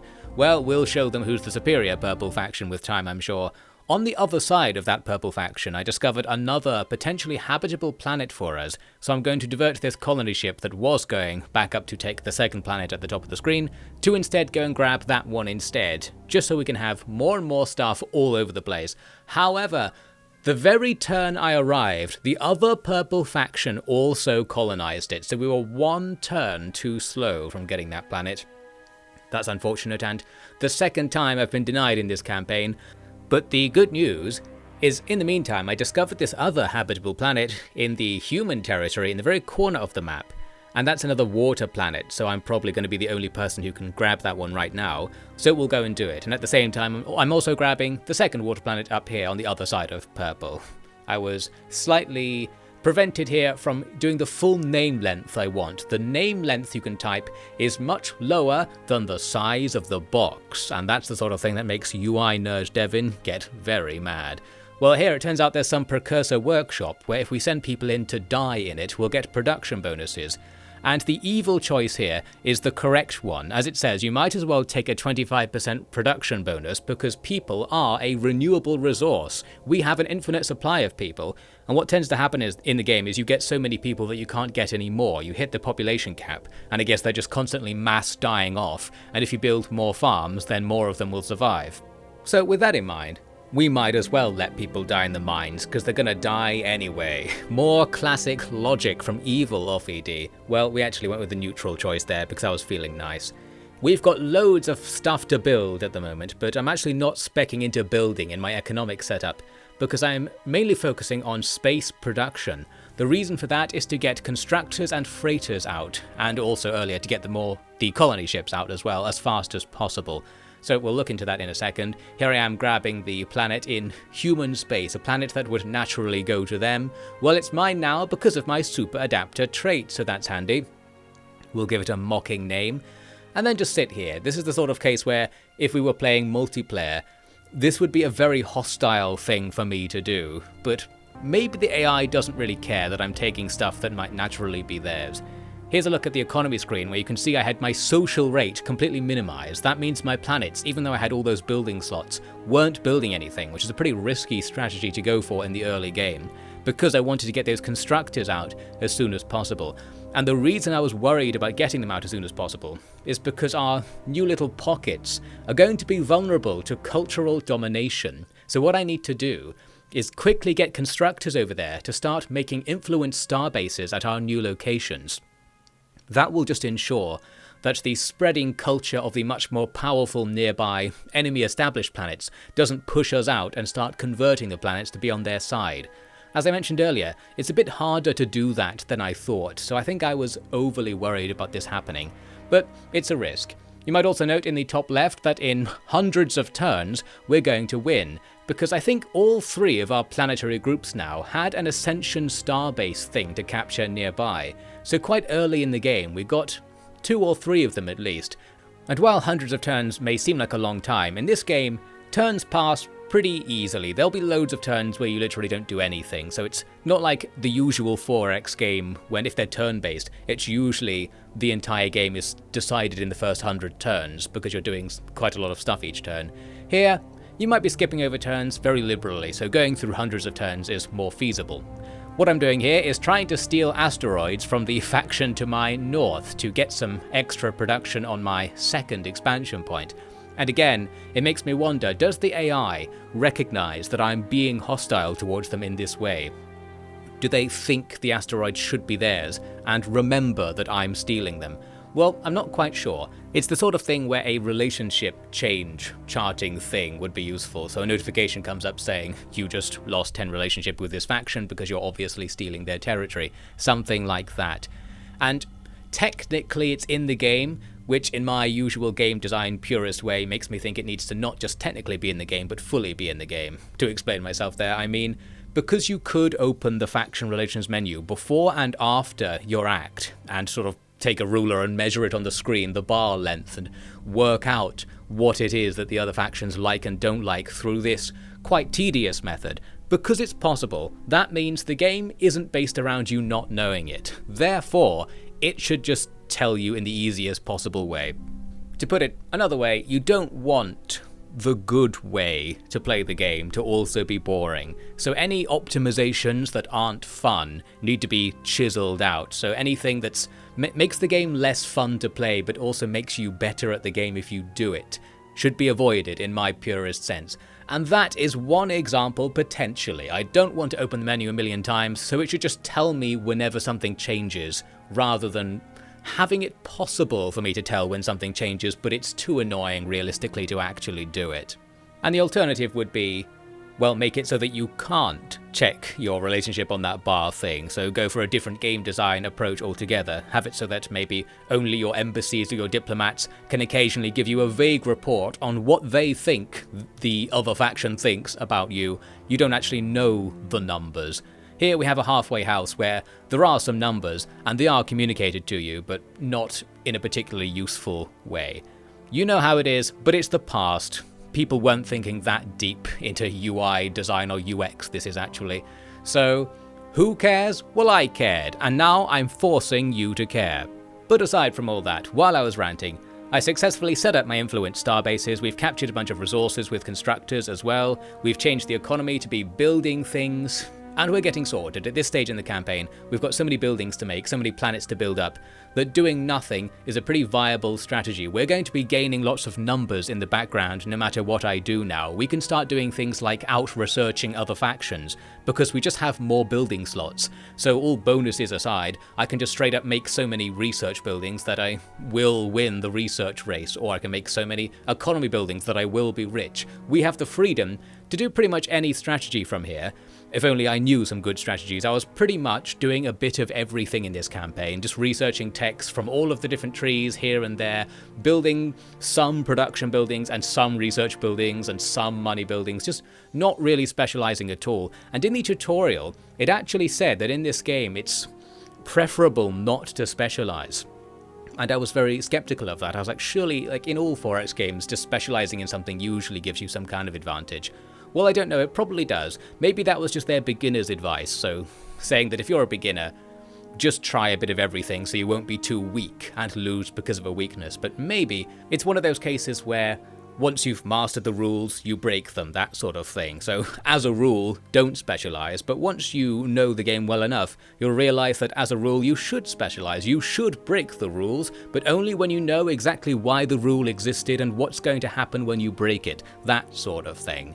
Well, who knows, I'm guessing the developer's intent here, but since they bothered to give me some advice, I am forced to reckon with that advice in some way.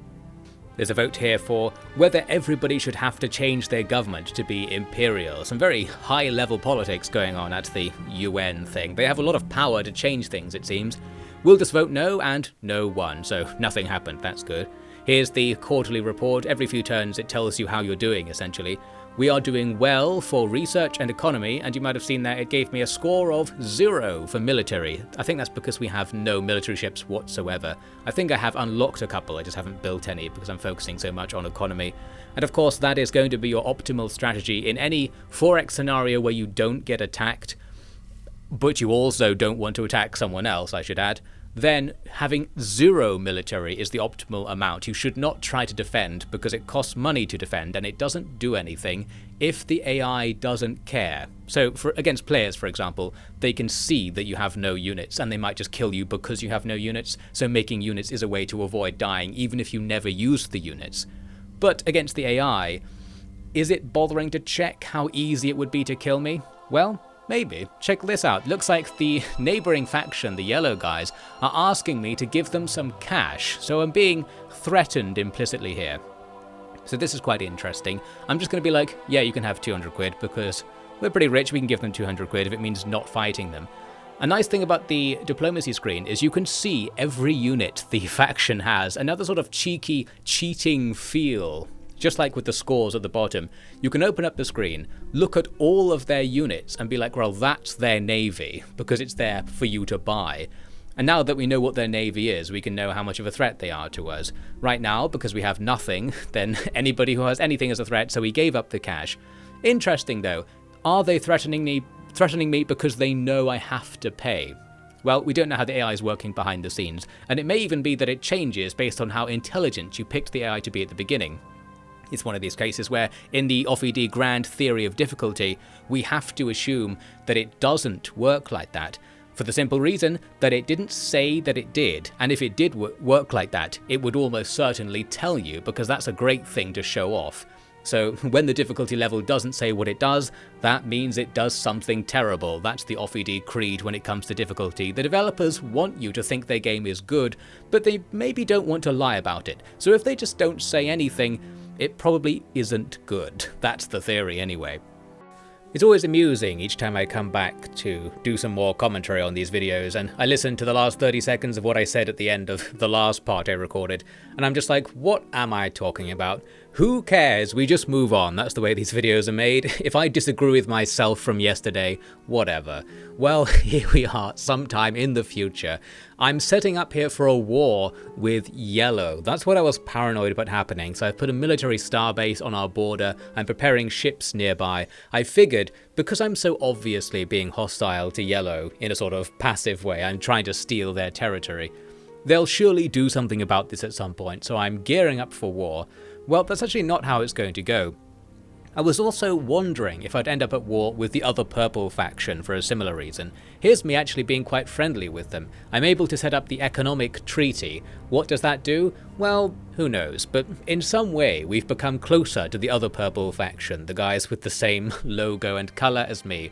Although you might have seen very briefly there on the faction relations screen, they actually hate me. I think they might be the faction that hates me the most right now for one reason or another.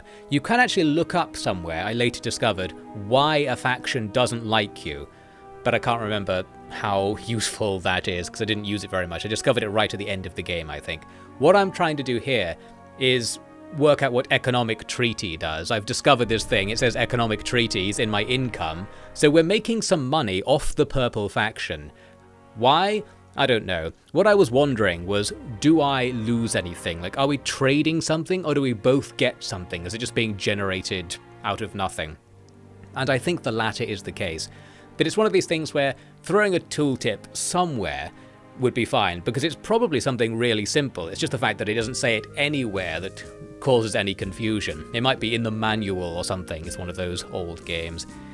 There I was making a tech trade with the resistance faction to my northeast, doing lots of tech trading because you can focus on researching down one path and try to make up for your deficiencies in others by trading things that you think other factions probably won't be able to use very well for things that you didn't get but might be useful to you. And on that topic, there was this interesting discovery. I really like this. If you try and give a faction two techs where one tech is a better version of a previous tech. They insult you in the text, saying like, do you think I'm stupid? You're going to give me smart chaff, and then pretend that giving me the lesser chaff is also something on top of that when they couldn't use it in that case. Well, I just bribed them into accepting that not very good deal, it seems, so we did a tech trade with somebody else. Looks like there I've successfully set up 2 influence starbases to steal mines from the humans. We are really being belligerent towards all the factions around us, giving them scam deals, stealing their stuff. And I was sure a war would start at some point, and it did end up starting for a completely random reason, which is almost frustrating, but also kind of funny as well. I enjoyed this, I suppose.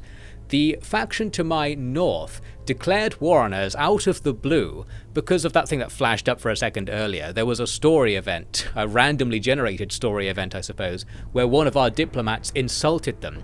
And it says the reason is because we haven't spied on that faction at all. We don't know anything about them, so it was easy to insult them without knowing so, and now they are going to kill us for it for whatever reason. I don't know what happened. Somebody gave a thumbs up. It turns out that means we must be exterminatists from their perspective, and we just didn't know their culture, so we didn't know why they would think that. Well, the good news is that because this war happened so suddenly, I suppose they weren't ready for it. So even though it's going to take me like 20 turns to gear up and move all of my stuff over here from the yellow battlefront, they didn't do anything at the start of the war. In particular, they could easily move south and take out the influence starbases that I have, stealing their asteroid production, so they could actually make some money real fast from this war declaration. But they didn't do anything, which made me so confident that I did something really cheeky there. I built a military starbase right in their territory. The idea is that the starbase's range needs to cover all of their planets. That will make it easier to buff my ships as I go in for attacks on their planets. However, the starbase, while it's there, is super vulnerable. It could just be attacked, and we'll come back to that. I thought I might build a new ship for this war, and I was interested to discover you don't actually have to take a hull on your ships. Most of the things you can put on a ship are cosmetic only, so they don't change the stats, just to balance things out. And this implies, therefore, that not taking ship parts will also not affect your stats, and you can take this all the way down to having no ship parts at all, and just have things that give you stats. So an engine with a gun attached to it, that's a fine battleship. So we're basically going to make this flying handgun. It's technically a frigate, but it's really small because it's just a frigate's turret attached to an engine effectively. So it's smaller than fighters in the game, but has higher stats than fighters. Something, something, something. We created the ultimate war machine. Maybe we'll see that in action soon.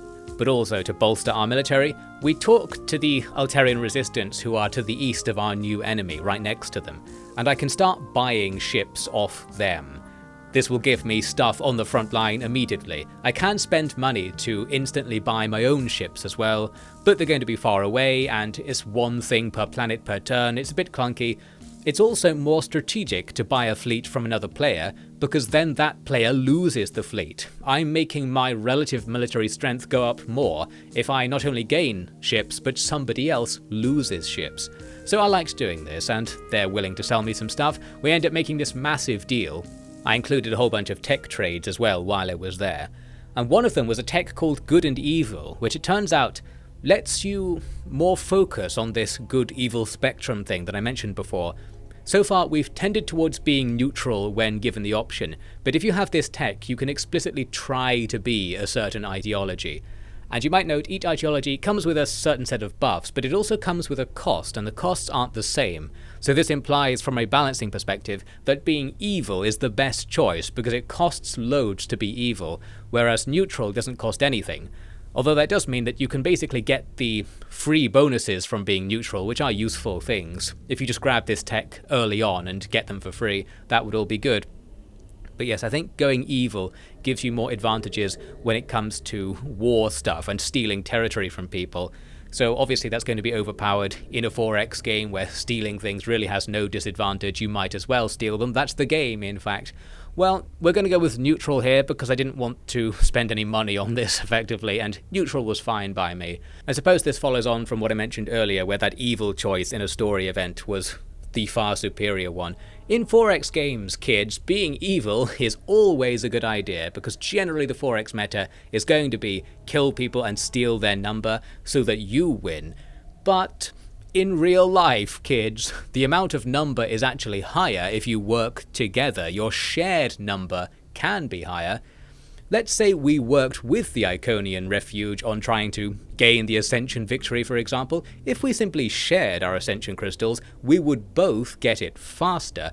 Everybody wins. However, I want my colour to win. And there's where the game aspect comes in. Something, the human condition, tribalism, we're doomed to failure. We'll never be able to live in harmony, and thus we will never be able to have the highest possible number.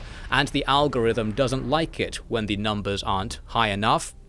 Something, we're going to kill everybody because one of our diplomats farted too loudly at a meeting. Well, you can see I eventually lost my really cheeky military starbase. I actually lost it one turn before I would have been in position to protect it, so we really nearly got away with that. We can just bring up another ship and build to the military starbase now, which is a far superior option, because only now would it be useful to me to have the military starbase being there. I think I figured that a military starbase at level 1 might be able to fight off enemy fighters, but a level 1 starbase I think has the lowest stats in the game, aside from a fighter that has 1 attack, 0 defense, or something like that. So there is a unit in the game that could plausibly lose in a fight against a low-level military starbase, but they're actually really weak. I just kind of assumed they were a bit better than they really are. You have to bring loads of constructor ships at the same time to make a not level 1 starbase if you actually want to fight with it, but more usefully, having it there will allow you to buff your ships.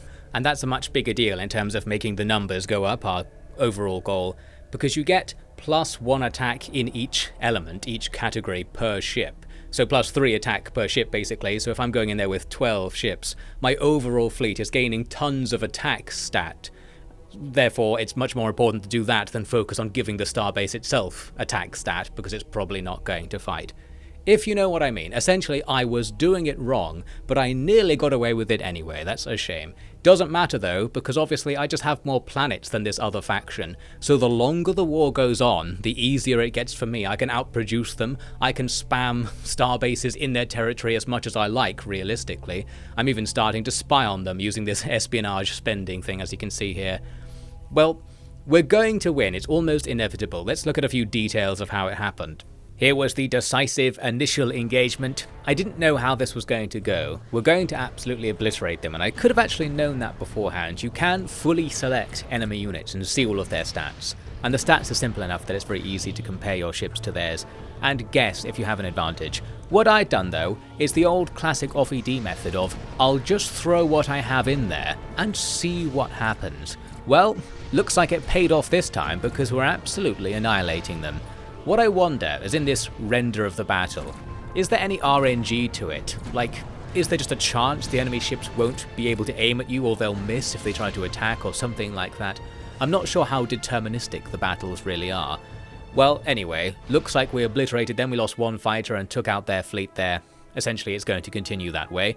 As a side note, we're stealing even more asteroids from the humans, and I guess they can't do anything about this. Well, they could, as I mentioned earlier, put their own influence starbases down, but I've probably spec'd too far down the tech tree of influence starbases for them to be able to do that. Speaking of tech, I need to get planetary invasion. My original plan for this war with the Iconian Refuge was to just skirmish with them and get peace and go back to my business, but after realizing how weak they were, now I'm thinking, let's actually conquer them. But I hadn't got the tech for conquest, because I wasn't actually planning on doing it at any particular stage in this campaign, and it's quite hard to get it. You have to give up on a lot of other techs to grab planetary invasion. So here I am, buying it, effectively. We go to somebody who did bother to research it, and I can trade loads of other techs to get it. One thing to mention is that when it comes to military techs, factions are often kind of hesitant to give them to you, and they'll charge you extra in diplomacy. And this is especially true if you're militarily powerful. The text changes when they talk to you, saying things like, I don't want to give you a military tech because you're already so dominant. It would be a threat to us if you became more powerful, so they'll refuse to sell you well, not refuse to sell you, but they'll be hesitant to sell you tech that you could use against them. But I just traded tons of stuff to get planetary invasion. That means we can now start whipping out some transport ships. This will take a while, and it's going to take a while for them to fly to the front line as well. So the war just becomes me sitting at this new military starbase in enemy territory, killing the enemy's odd ship that comes out. They're gradually building more ships and sending them out, but they can't do anything against us. So we just kill them and then go back to sitting here, waiting for another fleet to show up. We need to mass up a whole bunch of transports. Then we'll look into actually killing the Iconians more. So here we are in the future. They have built up fleets around their planets now, so they're quite heavily defended. But I've got stuff as well, and I figured we can just go in and kill them. I could have done this way earlier, taking out their economy starbase. That would have slowed down, slightly anyway, their production of new fighters.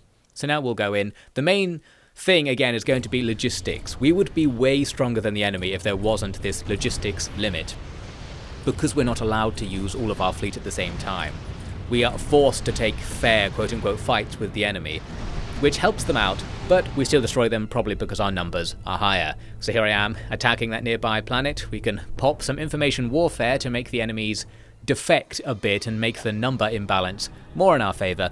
But because we have loads of technology in general, and we even have some soldiering tech this time, because I was basically researching randomly in this campaign, we have a big advantage on the field of battle. The enemy's troops die really fast compared to ours, and by troops of course I mean people, because when you defeat the enemy's army it also kills all civilians. So that's good, isn't it? There was another brief battle here where we didn't do that well, and we saw a little bit of a celebrity appearance from the gun ship. The gun is floating around in that fight. We lost a couple of the ships I bought from the Altarian Resistance there. Well, that's fine, because it's sort of like the Altarian Resistance lost those fighters. We're going to learn from our lesson from the previous campaign and very quickly set up this influence starbase next to the place we just captured, using 2 construction ships to make it level 2 immediately. That means the risk of immediately losing the planet we just took to defection is going to be lowered. Another thing to note, by the way, is that the planet next door to the one I just took is of the Altarian Resistance, so it looks like the enemy had 4 planets here. They actually only have 3 in this area.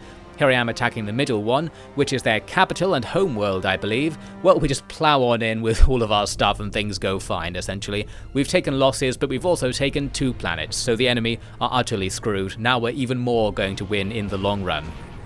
Now here was a battle where I sent in 3 of my gunships to fight with the enemy's fleet at the next planet over, and it does not go very well at all. So I don't know, something about the gun attached to an engine doesn't seem to work very well. They have relatively good stats, but I don't know, they just didn't work in battle. So maybe there's more to it. There's some sort of RNG element to battle. Maybe you need a hull. I'm not quite sure. Luckily, we've got loads of pre-built ships to throw in instead, and they'll be able to do the business.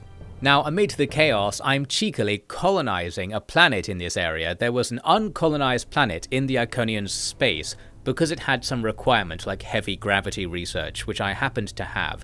So we actually start a new planet over here as well at the same time as capturing those other ones. That's pretty neat. A thing to mention that happened at some point, but I don't know where in my footage, is that I discovered we, with all those water planets earlier, were only half colonizing them. If you look in the top right of this screen, there's a little yellow icon next to where it says Class 16. That means you only half have enough tech to colonize this place, and that was the case for all of the water worlds from earlier. Essentially, there is a colonization tech for a planet type, and then there's an advanced type, and once you get the advanced type, the colonization just becomes normal, effectively. But before then, you get loads of penalties to production. So I've been having that penalty to production on most of my worlds for ages, and I straight up didn't notice. It's a pretty big penalty as well. I think it might be 50% or something like that. So I've been shooting myself in the foot for a long time in this campaign. I don't know when I realized it, but at some point before this point I realized it, because after grabbing this planet, I remember knowing that I needed to get the second heavy gravity research to make the planet just be normal. So I found it out at some point. There you go. I suck, but it doesn't matter because I guess on normal difficulty the AI sucks as well. We're going in for another attack on the Iconians. I wasn't sure this time whether I'd have enough troops to actually do it, but I was feeling confident enough to not spend the cash to cause defections, which would have made this easier. So we'll just go in with our 3,000 against the enemy's 7,000. Do we have enough other numbers to make that happen? Yes, we do, it turns out. That's that. Now, I figured after taking that planet that the enemy faction would be destroyed and that would be the end of that. But we can see from trade routes in this area that there is another enemy planet. It's where that grey line is going to, towards the top of the screen. So they have something else that's just out of our view at the moment. But we're not going to go after them because we essentially expended all of the troops I made and the ships are damaged and stuff, so I don't want to go and fight another bit of war. And you can see here they talk to you in a very supplicant manner once they realise they're in big trouble. They're very nice to you. We can't get an especially harsh peace deal. I sat here negotiating. I thought maybe I can get some tech off them or something, but in the end we're only going to get a little bit of money. I wanted to vassalize them or something, but I don't think that option is in the game. That's the sort of thing you can't do. You can't really supplicate another faction. For now then, they're relatively screwed. We've got their stuff. We've effectively taken 5 planets, and we only had 5 to begin with, so we've doubled in strength. If you consider the fact that we stole 3 planets, we colonized another one, and the Altarian resistance planet that's up there right now is going to be in the influence zone of all of those other 4 planets, and it's in the zone of an influence starbase, and it's already starting to convert to our side. That's what the little red skull icon over the planet Hector 1 means. So we're basically going to just take over this whole area of the map, and now we're going to be the biggest faction. We're probably in the money now. But what I actually wanted to do to finish the campaign is go for the Ascension victory. You can check out the top left. We're actually really counting that timer down. We've done most of the Ascension victory right now. It would be really annoying to get another victory condition, like go and win 5 more wars, or I think you have to get your influence over 75% of the map to get an influence victory, or just research tons of text to get a research victory. And we've done the Alliance victory already, so I wasn't going to do that. But for the Ascension victory, there's actually some impetus to go to war with the Iconian Refuge again. Not only because we know they're weak and will definitely win, but they have one of the Ascension crystals right there. And now that my territory is next to this area, it would really make sense for me to steal it as well, and then we'd actually be pretty close to winning the campaign. So that was my new plan.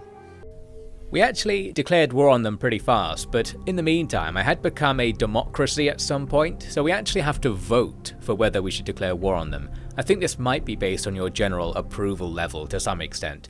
We have political support as the sort of dictator of the algorithm, I don't know, so somebody votes for the war to happen. We actually, though, have another legal matter. There was one of those UN votes, which means you're not allowed to just suddenly attack somebody. And apparently I'd signed off on that at some point, so I can't just take these guys out. You have to wait 1 turn, essentially, so it's not that big of a deal. But we can't storm in and wipe them out on the first turn before they can do absolutely anything. But we still storm in on the second turn and do a fair bit of damage, and we immediately capture that Ascension crystal as well. That's what I'm really going for. So that shaves like 30 turns off the wait for the Ascension win. Starting to look actually pretty plausible now, fewer than 100 turns remaining.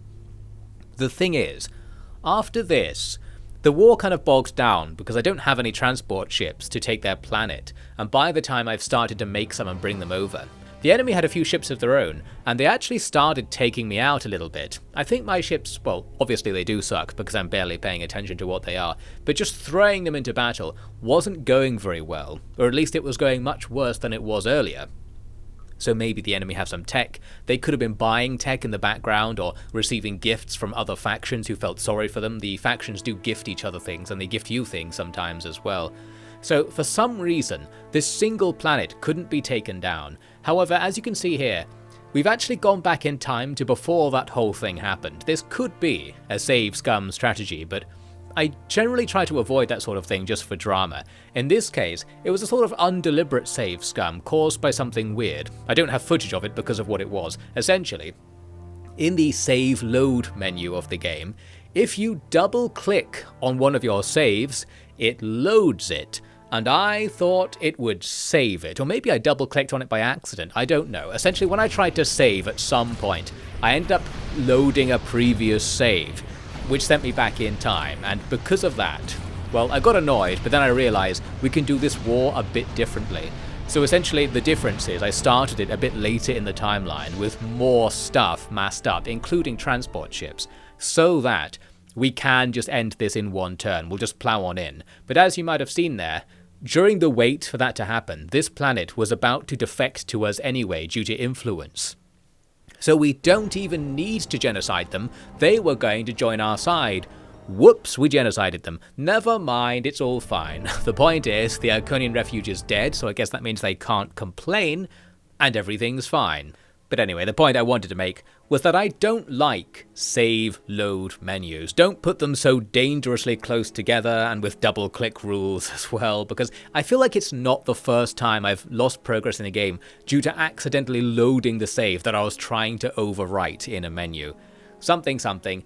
I cannot exist as a human being, but we're winning in GalCiv 2, and that's all that matters. You can see Yellow has built up tons of ships around my influence starbases. They're clearly aware that something bad is happening to them here. And I was very aware also they might do something about it, so I've started to put some ships there, but far too few to actually stop them if they tried to attack me. The good news is, they're not trying to attack me, which has been the case throughout the entire game. I've just been paranoid that they were going to invade at any time, and so far, well, they just haven't. Here's a random thing that happened. It actually happened twice, I seem to recall.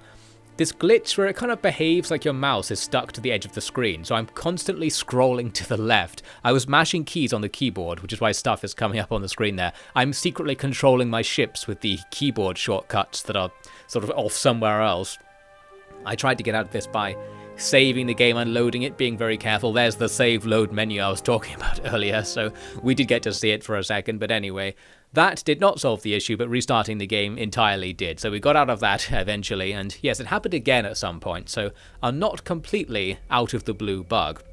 Anyway, with peace now reigning in the galaxy, it's time for us to convert everybody to our religion or whatever the influence starbase actually does. It converts them to your politics, I suppose, because they agree to follow your government with no questions asked, and the previous government just can't do anything about it. So it's time to get everybody to vote algorithm in the upcoming elections, and it's working here. We are seriously stealing some stuff off Yellow as well at last. It took basically the whole campaign to get to the point when we were starting to steal Yellow stuff, because it's really hard to out-influence their capital planet, which is right next to this area. But with enough stuff you can do it. We've got the end game influence spreading techs, meaning it was going to be quite effective. But then we were distracted by this. I got this blank message come up, and I was like, well, what's that about? Okay, well, if you want to say nothing, that's fine. Turns out that was their way of declaring war on us.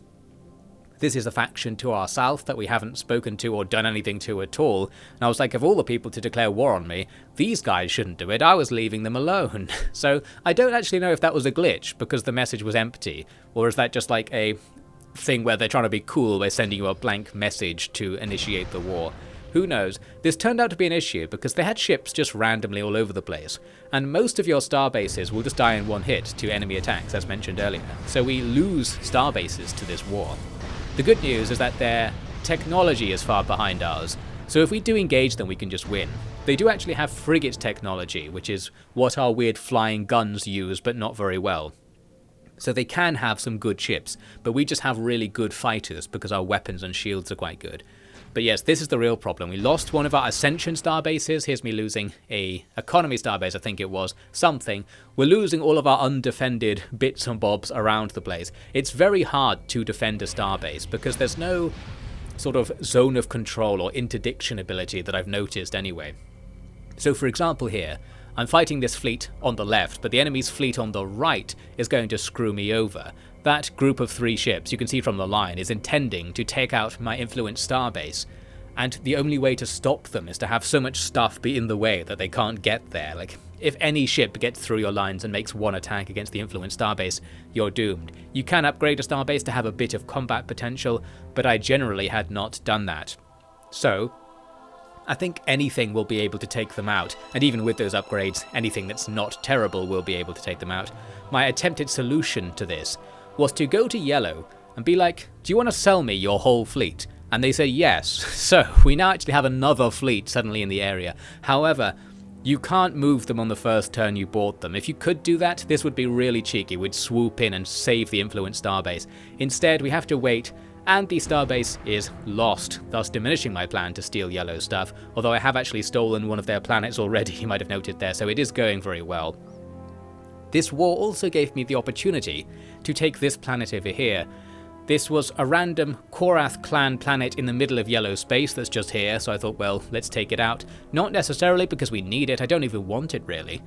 It's just because we don't want them there producing units in a different direction to where the rest of the units were coming from, because that would be annoying. So we're going to take them out for strategic reasons. This time I don't even care about the number, we're doing some strategy stuff in this, theoretically, strategy game. As you can see, once we get an actual engagement going, we win big time, but this is with the yellow fleet, so the stuff we bought from yellow was pretty good. I'm glad they're not attacking me. We're actually rich enough to buy the rest of their fleet if they would be willing to sell it to us. So that's good news really. If something really starts getting dangerous with yellow, we'll just pay them loads of cash to lose all of their troops. We are too economically powerful to beat. Here I am, gassing the Korath clan, just because I can. You can gas planets when you attack them, which makes them easier to take, but they are permanently debuffed by this, so they now have less number production capabilities.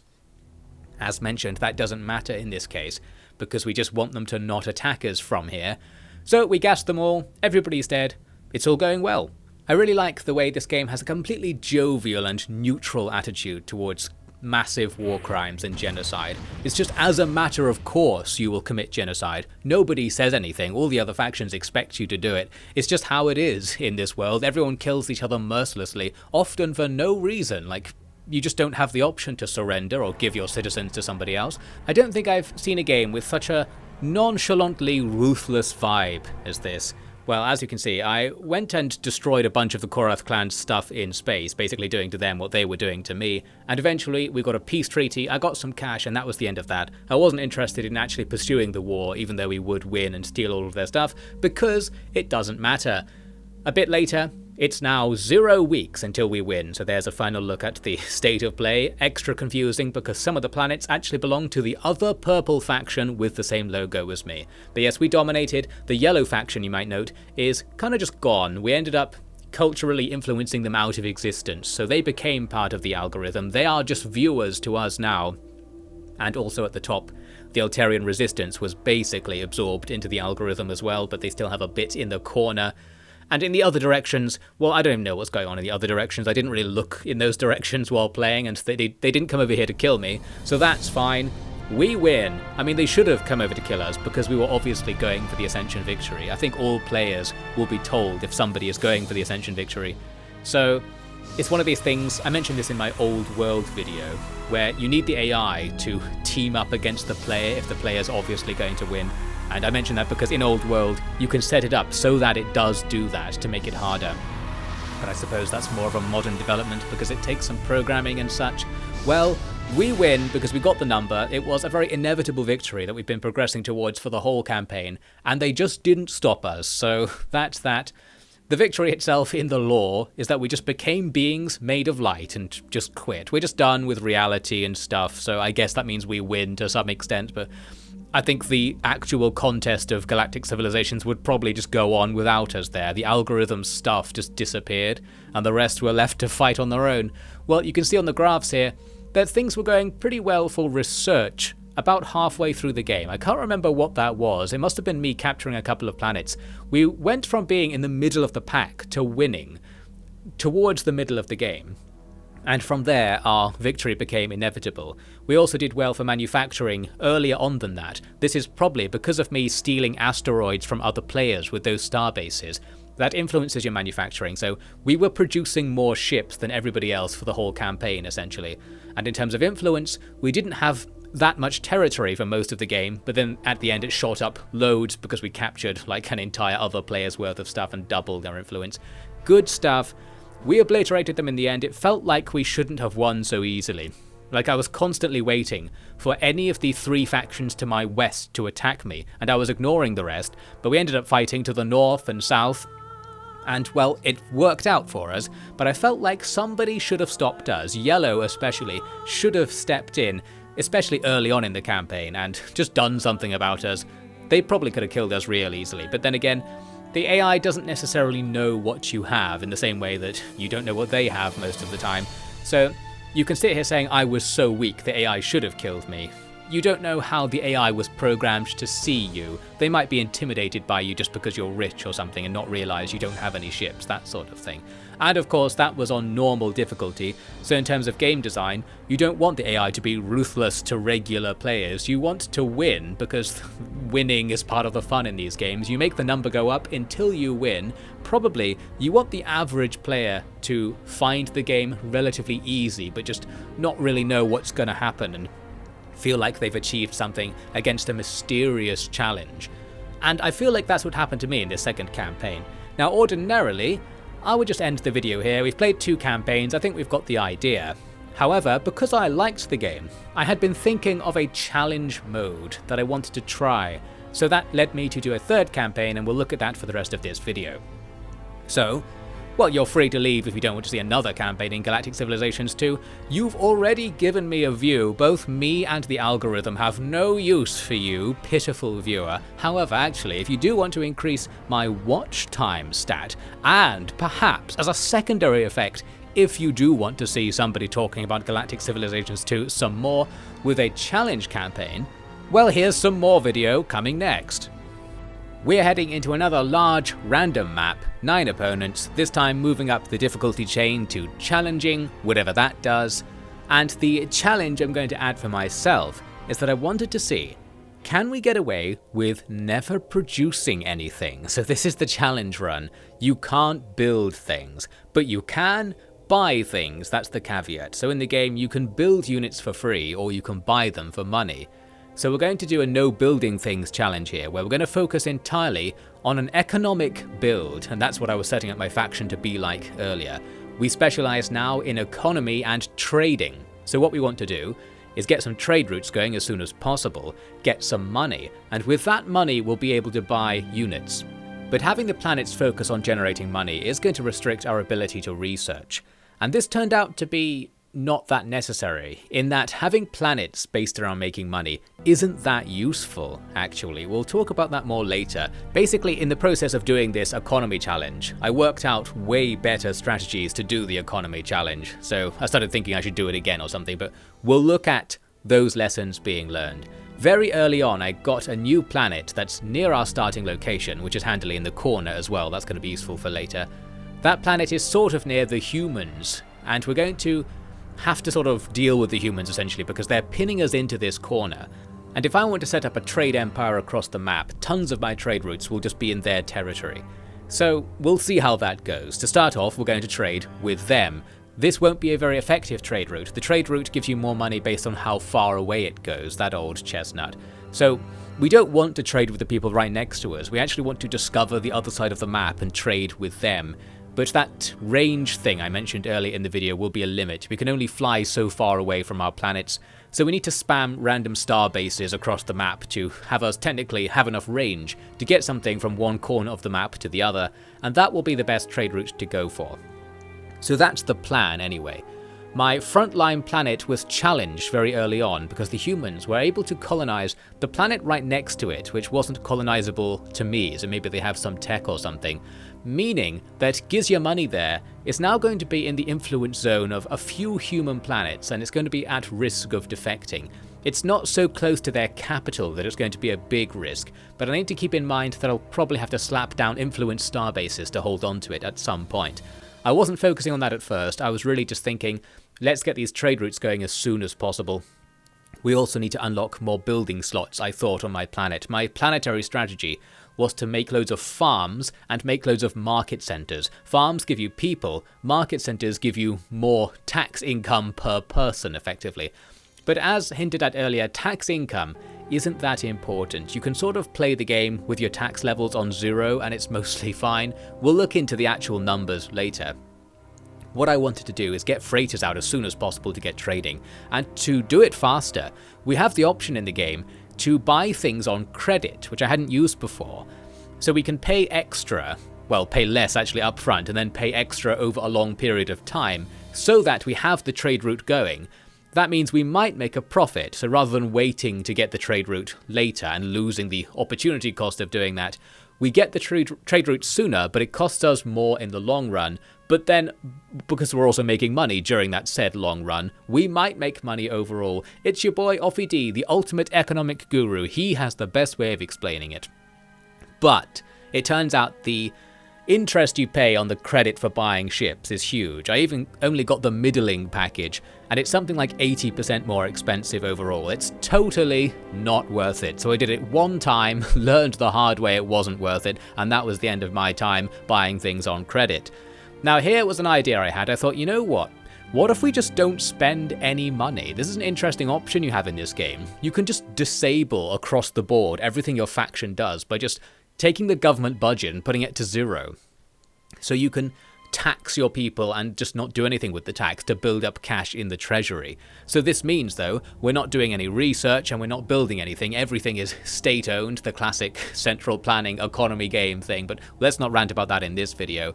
Our new state-owned business just makes money. It doesn't do anything. It just makes money. So that's good. We're generating money somehow, and we're going to stockpile the cash by falling behind in the game along the way. We actually found tons of cash there in a random event, but anyway. And speaking of random events, we had this really great UN vote. There was some vote as to whether we should double the value of trading by lifting trade restrictions, and I was like, well, yes, that's definitely what I want, so that went really well for us. We've only got one trade route right now, but by having all of my money go into buying new freighters, I can gradually overcome my challenge of not being allowed to build freighters to get some trade routes going. And then it spirals upwards, because of course we make more money every time a trade route is set up, and then we can have more trade routes coming out faster. There is a limit on how many trade routes you can have though, it's something like 12. But for most factions, it's going to be like 4. We've specialized as our faction in trading, so we're going to be able to do this way better than other factions, and from the very beginning of the game too. That's something I quite like about this game, the way you can really spec into a build from the beginning, and the advantage you get to specializing like that is gigantic. Despite that thing I said earlier about the game telling you not to specialize, well, you're lying. We're playing this real weird and it's going well so far. Looks like I decided to have a tiny bit of spending, but put all of it into building and have no research. I was probably planning on buying research later, because you can't buy buildings, but you can buy tech, so I need to focus on getting the buildings while I need them. Now, to upgrade this whole setup, we're going to put down these economy starbases. I wasn't really using them before, but what you can do with them is upgrade your trade revenue by putting a trading post on your trade routes. And it makes it go up, quote unquote, in theory. I was testing by looking at the stats there between various turns to see if it was going up. It seems to be doing something. It only takes effect the turn after you build it. But we can make more money from trading this way. And right now, we're making tons of money. We quickly get to the point where every 1 or 2 turns we can throw out a new constructor or freighter. So we've essentially already overcome the you can't build challenge because we're getting so rich. And what we're going to do with all of the constructors I'm making is see if we can just keep doing this. I thought, can I just make another trading post starbase somewhere nearby and stack the buffs? I can't quite tell if the buffs stack. I think they do, but the way that your trade income fluctuates is difficult to predict, because I think it's slightly randomized, and it's also slightly based on whether other people are trading with the same planets as you. It might also be based on how much trade is happening overall in the galaxy. It might be based on the galaxy's population. I don't know. Essentially, the amount of money we're going to make on each trade route will differ vastly, but we can buff them more than one time by putting down multiple economy starbases on the same route. Here was a chance to make a tiny amount of money by selling people's blood or something. I don't know what that was. I decided to spend money because I'm rich. How generous of me. But here's the issue with our whole plan. If anyone starts bullying us like this strange insect, what can we do about it? They were demanding we give them a planet, so I can just say no.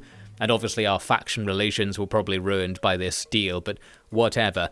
Anybody can stop us at any stage, more so than in the previous campaigns as well. And one thing that was happening to us this time was we're being sabotaged by unknown other factions, which is what's happening on this menu. I'm nullifying the sabotage with my own counter-sabotage. But essentially, they can send their agents to go onto building slots in your planets and just disable them. I don't even know how you do this in the game, so obviously the AI is playing this better than me, but they're doing it to me. We can see a better example here on the left. We've lost a building slot to some guy doing something, so you have to recruit one of your own agents, and then the two agents cancel each other out and disappear. But this overall sucks for us, because recruiting agents gets harder the more agents you've recruited before, and because we're losing agents to this, and fighting multiple factions at once, the penalty for recruiting loads of agents is being shared between the other factions spying on us, but the penalty for us doing something about it is entirely on our shoulders. Something. We're gonna lose a load of money to that. That's what I'm talking about. Now, I discovered a limit to my master plan of spamming economy starbases. You actually can't put more than 4 close together. It said they have to be in different sectors, which I eventually realized means the very faint blue lines on the map are sectors, I guess, so we can put an economy starbase just over the blue line, and it will still actually have enough range to cover the nearby trade routes. So for now, we can still grab some more economy buffs like that. There's the report saying that we're doing terribly for everything except economy, which is what we expect. We're eventually going to hope to convert our economic advantage into something more useful. There's me sending a constructor to make a random base just in the middle of nowhere for the purposes of extending my trading range. That will be useful later on. Here's me doing the thing. So we throw another economy starbase just on the other side of that blue line, and this time, yes, it lets me do it. So we can put 4 more right there, and they'll all still be covering the trade routes. And we'll ultimately have 8 starbases all buffing the amount of trade income going to Engagement Prime. So by setting it up so that all of our trade routes go to the same place, we can buff them all. What I don't know though is if their value is reduced by all going to the same place. It's one of those things where it totally could be doing that, but I can't tell. And I suppose that's the only comment to make, I can't tell. Well, we've got something useful going on here. I'm buying stuff off other factions now, time to make use of our cash. And one thing that's really good about the game is that when you want to buy something, it just tells you what the price is. You don't have to negotiate for it. It just tells you the lowest amount that they'll take for it, and you just say, yep, go for it. So it cuts out the middleman there by making the mechanic kind of less immersive. This is what I was hinting at earlier, this idea of a mechanic where, because it would be boring to optimize your setup, it should just do that for you even if it doesn't make sense. So that was when I was ranting about faction relations and saying it should just tell you whether a faction likes a deal and how much it changes your relationship by, because you could in theory work it out, but it's annoying. Well, we have something similar here. It could not tell you what the faction will value a certain tech at and make you constantly offer different deals or try different things to get to the right deal. But it kind of cuts all that out because that would be annoying. It just says, well, you just know exactly the amount that they will accept and not a penny less or more, and you can just put that on the table and skip right past that. That's the sort of comment I've been getting into more and more recently. I think it's because in my headspace, I'm not interested in solved problems, which is a very physicist way of putting it, I suppose. Like, if you know how to play optimally, I'm not interested in actually doing it. I want a situation where the process of working out how to play optimally is the gameplay. So something like Into the Breach, which I was talking about recently as being something I really liked, because each new turn is a new challenge, a new thing to work out. Whereas trying to find out how much money it costs to buy a tech, you could play that optimally, but it would be really annoying. And it's great that the game doesn't make you do that.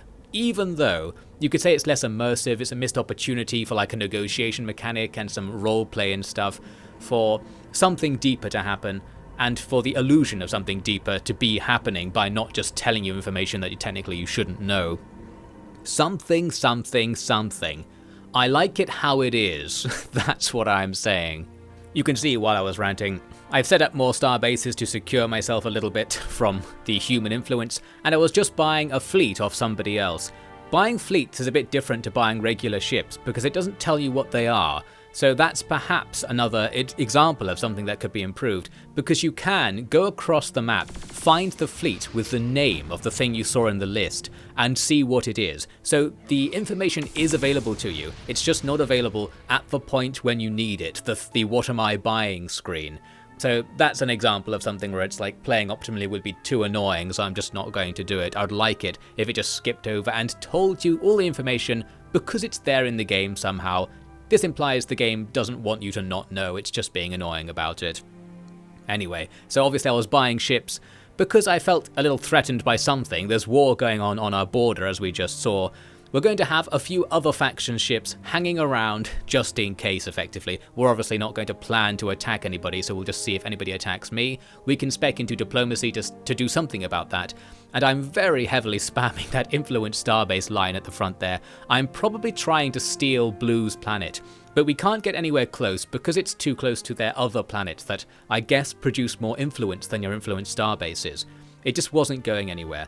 And as mentioned way earlier, that influence mechanic, what the influence numbers actually are, is another thing that I would like to know. Although this time, I think because the game doesn't tell you that anywhere, it's not a case of it being a UX improvement to just tell you somewhere useful. It would be an actual gameplay change to let the player know what it does. And I think that could be nice because it is a basic number-based system, and not knowing what it does means it's difficult to work out an optimal strategy, that thing I was just saying earlier. So I can't do the thing that I want because the info isn't there.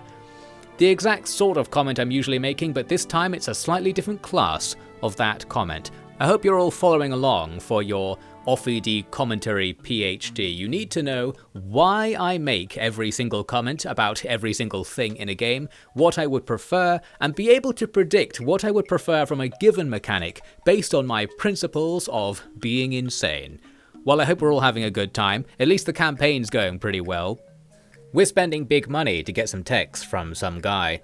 One thing I noticed is that almost every AI faction didn't really have that many techs, and this stymied my plan to buy the techs I wasn't getting. Essentially, all the AI were speccing into military only, so they really only had stuff really far down specific military trees, like they only had the railgun techs, but they had gone really far down that tree. So a probably decent AI strategy to just be good at something militarily and try to win that way. But it meant because nobody was getting like space building techs or the farming techs or something, that I couldn't skip getting them and buy them off someone else. So for a while I was actually doing some general research myself, which was probably a waste of my time. And I say that because of, well, what I hadn't really worked out at this stage in the campaign, which is that I don't have a way to win. This never really occurred to me because I'm not paying attention to life in general, but after a while I was like, well, I can get really rich, but that doesn't help me win in any way, just sitting in the corner being really rich. I need to win somehow. And realistically, my best option is either to buy everybody's ships and try to kill them with them, or to go for a research victory, and for that I could have been already progressing towards it if I'd cottoned on to that opportunity earlier. I think by this stage, by this clip, I was online to do it. Looks like in the bottom left I am getting some research techs. I have now also got my trade routes set up across the entire map. I mentioned earlier it's handy that we're in the corner. It just means there's a really long line of trade possible to the other corner, so we're making extra cash because of that. Here, I decided to try and get myself an ally. What I wanted to do was bribe the humans next to me until they liked me and then ally to them, so that nobody would dare attack me. That was the plan. So to see if I could do that, I'm throwing cash at them and experimenting with what it does to our relations. And you can see that a couple of turns after throwing cash at them, our relations have dropped a lot. What I essentially found is that giving the AI tons of cash makes them like you for a few turns, but then they forget about the cash and go back to their natural state of how much they should like you. And I wondered whether throwing even more money at them might make a bigger difference, and maybe it does here, but it's not enough. We need to get the relations all the way up towards the top of that bar to be able to ally to them, and then they might just unally afterwards once their relations go back down or something, I don't know. It seems it's hard to forcibly ally yourself to somebody with money, and I suspect that's a deliberate choice because it affects the balance. You can see here, I actually discovered what determines your relationship with people. So you have this report you can get, which is based on your espionage level, which I really like. If you spy on a faction, you can work out what that faction likes and dislikes about you. And that's a really nice thing to have. Instead of it just telling you, like most games would, there's something in the game you can do to get that info, so it feels a bit cooler to have worked this out. It said something like, quote unquote, "We know what you're doing, and that's why the humans don't like us." Well, humans, why don't you tell me? Because I don't know what I'm doing right here. They suspect me of doing some evil plan, and I think I am, but I'm not quite sure what it is, and I don't know if it's evil either. Well, anyway, they don't want to like us, so we can't ally to them. It's partially because, I imagine, this is the balancing thing I was just getting at, it doesn't want you, the game developers don't want you to just ally to a strong faction to avoid military stuff yourself. So if you are a weak faction, strong factions will automatically dislike you so that it's hard to ally to a strong faction. I think that's what they're going for there. Now, a while later, I came to a realization that would have been great to come to earlier, just like that research thing. I can just have 0% tax and it makes no difference. I mentioned this before. Your tax income, well, in this specific setup, my tax income, is negligible compared to my overall income because we make so much from trade. There's no point taxing people. And that means there's no point having buildings that increase my population and increase my tax revenue. And that's what I'm doing here, just deleting everything. And this is going to play into my overall strategy. If we want to go for a research victory, we need to respec all of our planets to do research stuff. However, you can see we're heavily sabotaged all over the place, so I need to build up some espionage money to get agents to allow myself to build on the building slots that are sabotaged. Essentially, even if you delete the building that's there, the agent remains, and you still can't build there afterwards. So we have to get rid of them before we can respec, meaning it's going to be expensive and take a long time to do this, but eventually we're going to have 3 or 4 planets worth of research stuff, and because we're not putting any money into building units, we can put all of our money into making these buildings and then into research. So we'll be more powerful in terms of research than our small faction size would suggest. So here we are a bit later with no tax, max spending, maximum research, loads of trade still all over the place, but less and less trade actually. I mentioned before there's a random aspect to it and I don't understand it. Our trade income over time went down by about 50%, and I think it might just be because other people are trading as well. They're starting to get in on this. Here, by the way, is the 3rd screen you can use to remove agents from your planets. There are 3 different screens that let you do it. Extremely UX friendly. Basically, any time you would ever need to remove an agent from your buildings, there is a way to do it immediately in front of you. Extremely good UX on that one minor feature for some reason. I find it to be a sign of quality that such considerations were made. It could have asked you to go out to the agent menu and do the agent stuff separate to the economy menu, but because those 2 decisions happen in tandem, it's better to have them on the same screen, and the game goes out of its way to have editable UIs that change what they do based on the context so that you can get that nice easy flow. I was blown away by that for some reason. Now, while I was ranting, I almost allied to the purple faction, my de facto friends, the other faction that just looks like me as far as everybody else is concerned, but I turned down the alliance because I don't want to ally to a weak faction and end up getting drawn into a war or something. So I decided to just stay in the corner, just ignore everybody. Here looks like I'm trying to steal somebody's planet again with some influenced starbases up here. I think that's a minor faction that only has that one planet, so I thought maybe we can just usurp them entirely with some shenanigans.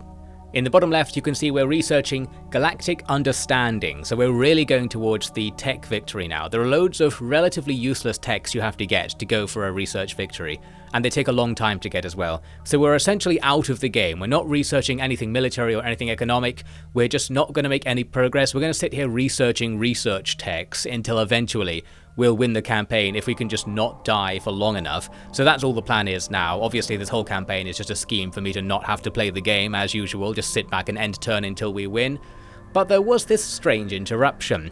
Your collective, our de facto friends, surrender to us. Now I was like, what is this about? What do you mean you surrender to me? Well, it turns out that if a faction is losing, they can just take all of their assets and swap them over to control by another faction, and they've done it to me. So the Your collective was getting taken out by the pink faction nearby, and they've got out of that by switching control of all of their stuff over to me, which keeps the logo as well, how convenient. So suddenly, I control these 4 planets right on the very other side of the map, but you can see from my economic menu use here, the main thing I was annoyed by is that I was probably trading with these planets, so actually taking them over removes the trade routes, and I'm going to make way less money taxing them than I am trading with them, unfortunately, so this was a bit annoying, but of course it is helpful for my plan. I can spam these 4 planets full of research buildings and just get more research points off of these people, so that's fine. The risk in turn, of course, is that the pink faction might want to keep conquering this area and we might get drawn into a war by having this contended territory. Well, for now, we're going to try and build it up. The other thing I need to do, of course, is slap down influence starbases, because we're right in the middle of Pink's influence zone, so I have to try and carve out a bit of space. Luckily, I'd already specced into all of the culture techs, because I was trying to steal other people's territory from earlier. So we have good influence starbases that are able to overcome the enemy's overall influence and start making this island of our territory. We'll probably need to put down a couple to do it, but something good's happening there. However, after a while, we get this message, prepare to die. So this is the same faction that was doing this to me in the previous campaign. In that campaign they didn't say anything. This time, prepare to die. Well, that's a bit more of a message. I think I know what you're getting at with that. It's time for us to fight the Korath clan once again. And this was very bad news. I'd really been hoping we'd just somehow get away with it. But we are not so lucky. And I don't know why they're declaring war on us, but they're doing it. And now we're in trouble, because this is one of the bigger factions on the map right now. And I'd actually already looked at some of their ship stats, because some of them were hanging around, and they are a lot higher than mine. I was more concerned, actually, it seems, again with my revenue. Our revenue's gone down by like a multiple of 10 recently in this campaign. We're getting screwed over to the point where I'm even bothering to tax people again. You can see we're going to spec completely into research and nothing else, because now it's a race. We're almost actually at the end. I've got one turn left on Beyond Mortality, and then researching one more tech will allow me to win. So the test was, can I race to the tech victory before they just kill me? As I said, I checked out their stats, and they ranged from something like being 3 times higher than my best ships to being 10 times higher than my best ships. They're much further ahead in military techs, and that's because of that thing I mentioned earlier. The AI seems to only research military tech, so they've been going down these military tech trees for the whole game. We have no chance other than buying their ships, and I am going to be buying a few ships off other factions at least to help out. What we can do, though, is be a distraction. We can block the enemy's movement by putting stuff everywhere, and generally just try to stop us losing our planets so that we keep generating research points, and try to win before anyone knows it, because unlike the Ascension victory, the AI can't know that you're going for a tech victory. They don't know how close you are to it, so there's no impetus for them to dogpile on you if it is programmed to be like that on higher difficulties. Not quite sure. Well, either way, we just need to not die for a bit and we'll win. Let's see what we can do. Things do get off to a bad start, because immediately we lose one of our planets. It says very briefly there they gassed us or something. They completely obliterated one of our planets. And that's the end of that. Of course, they can do that to all the planets nearby as well if they want, and severely hamper our research ability. Luckily, they didn't, and that's essentially going to be the story of this war. They're all over the place right now, blowing up our stuff. All of our exposed trade ships and starbases will just be gone. Even the little trade ships that spawn after you've started a trade route can also be destroyed. You get these smaller, barely visible trade ships that fly around to kind of represent your trade routes happening. Those little dots can be blown up as well, which I guess stops the trade route for a while or something. And of course that's going to be happening everywhere, because the Korath clan have territory everywhere, so we're just getting taken down. But what they don't have is the easy ability to take our planets, and that's where all of our victory points are coming from right now. So they're doing things like this. They're sitting outside of our planets, just blowing stuff up, and here ruining my opportunity to steal this minor faction, which looks like it wasn't going to work anyway, even with 4 influence starbases, so that doesn't matter. In many ways that's good actually, because they're going to waste a bunch of turns blowing up influence starbases. Do that all you like, I'm still researching the whole time. That's the sort of thoughts I was having. I was also throwing out random ships to just fly out there and be in the way, that sort of thing. I was probably worried about seeing a transport ship coming in and needing to have ships available to try and stop them if that happened. But after the first time it happened, which was in the very first turn of the war, it just didn't happen again after that. So I suppose we'll say the AI screwed up essentially. They just didn't take us out when they had the opportunity. And here I did something I probably could have done right at the start of the war. We could just ask the humans to fight the Korath clan for us. I can't do it here to the purple guys. I guess they're allied or something, so I'm not allowed to ask. But yes, while we can't ally to the humans like I wanted to, I can just pay them individually to join my wars. So because of that, I can act as if the humans are on our side. The humans will provide a distraction for a while. And that while goes on for a while. We lose a bunch of stuff, but we don't lose any more planets. And finally we get to this stage. Once a war starts, there's some sort of cooldown where you can't negotiate surrender for a while. But I think it's like 20 turns or something. After that's passed, we can just give over tons of stuff to get out of the war. So I give up loads of money and loads of tech, because that doesn't matter to me anymore at this stage in the game. Just anything to make them go away. We can even go so far and be so cheeky as to bribe them another time to also get the research treaty off them. That means that after this, our research will go faster as well, so not only are we safe to click end turn a bunch of times, for a while at least, we're going to have to do it fewer times because we're stealing our enemies' research. Well, we're buying their research, but they don't necessarily know that they're going to lose the campaign because they're selling that stuff to us. They should have refused the treaty and refused the peace and just kept going. But as I said, I guess the AI can't tell you're going for a tech victory, so there's no way to know. They do later on ask me for some cash, and I'm just like, yes, you can have anything you like. We're just trying to keep them happy for a bit. I don't mind being their tributary, effectively. They can just sit there being distracted by being at war with the other major faction, the humans. All I needed to do was click end turn like 30 times and not do anything for any of those turns, which is pretty quick, and boom, we grab the technology victory. It actually doesn't happen at first. It pops up saying technology victory achieved, but you have to wait until the next turn. So there was still one more chance for them to do something about us, I guess. What is the technology victory even? Well, I think it's similar to the Ascension victory we got earlier. So the Ascension victory was like we gained some sort of spiritual enlightenment and turned into light. This is the scientific equivalent. We already researched things like being immortal in terms of high-end techs that were going to come in useful. Finally, there was some tech where it's just like, you know what? You don't even have to play Galactic Civilizations 2. That's the ultimate technology. We can just leave the game, and again, like with the Ascension victory, the game is left unsolved, so to speak. Like, we're just going, so I guess the rest of the guys can just fight amongst themselves for a bit. Maybe they will also eventually research this tech and can join me as, well, a cloud of sparkles. Whatever's happening here on the screen, that was the ending of the economy-only challenge run thing. The no building units challenge run, I should say. It worked surprisingly well. I was very pleased with how well it worked because it demonstrates the versatility of the game, I think. The ability to do things in a completely different way, and it was satisfying to think, oh, maybe I could do it this way, than to try it and find out that it did work. I bet there are loads of strategies like that in this game because it has so much emphasis on going for things that aren't your standard military victory that most 4X games will favour.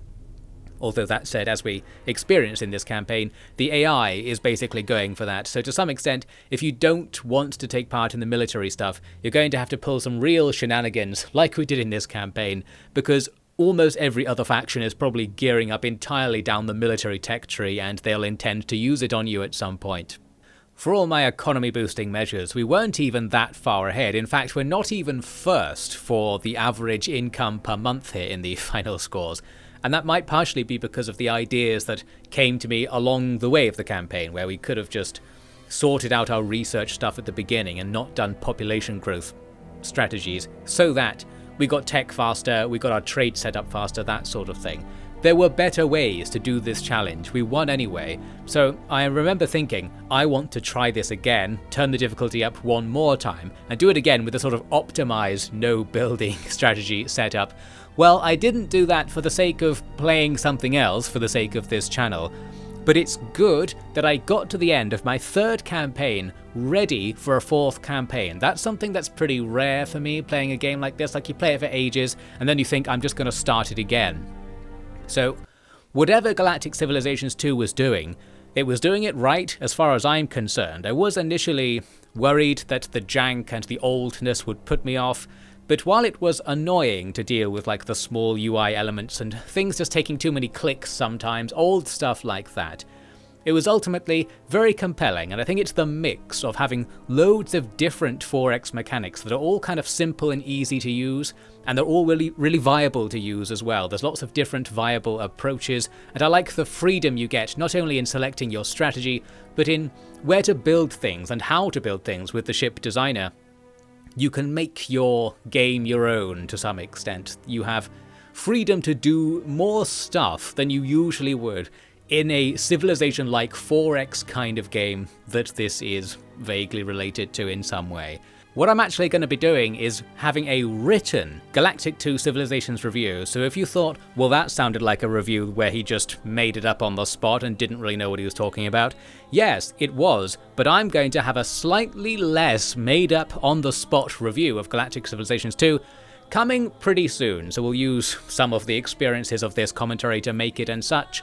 Hopefully I can filter down vaguely what I've been ranting about in this campaign into a set list of things that I think are good and bad, and just present them in a much shorter video. That's the plan, but well, this was a gameplay commentary rather than a review, of course, so I hope you enjoyed seeing what happened to me in my 3 campaigns of Galactic Civilizations 2. Maybe you've been inspired to play it yourself. We'll be back with another long-form config commentary on something else coming soon. In fact, the next game is going to be another old-fashioned strategy game that will be a secret for now, and then after that, a much newer strategy game that I just started playing. Both of those games I'm pretty excited to bring you some commentary on, so look forward to those and to this review thing I'm talking about coming soon. One more thing to add. In this game, there is a campaign button you can see there on the right. There are like story campaigns, there's a plot, there are multiple plots and DLCs. I didn't look at any of them, so there you go. My review is going to be incomplete because of that. It's very much just playing the random map games that I experienced in this. There is some sort of plot. Who knows if it's good? Because I'm moving on to something else now, I'm not even going to check, but I'm just acknowledging I did know it was there, I just literally never looked at it. There you go, quality games journalism. Let's get out of here.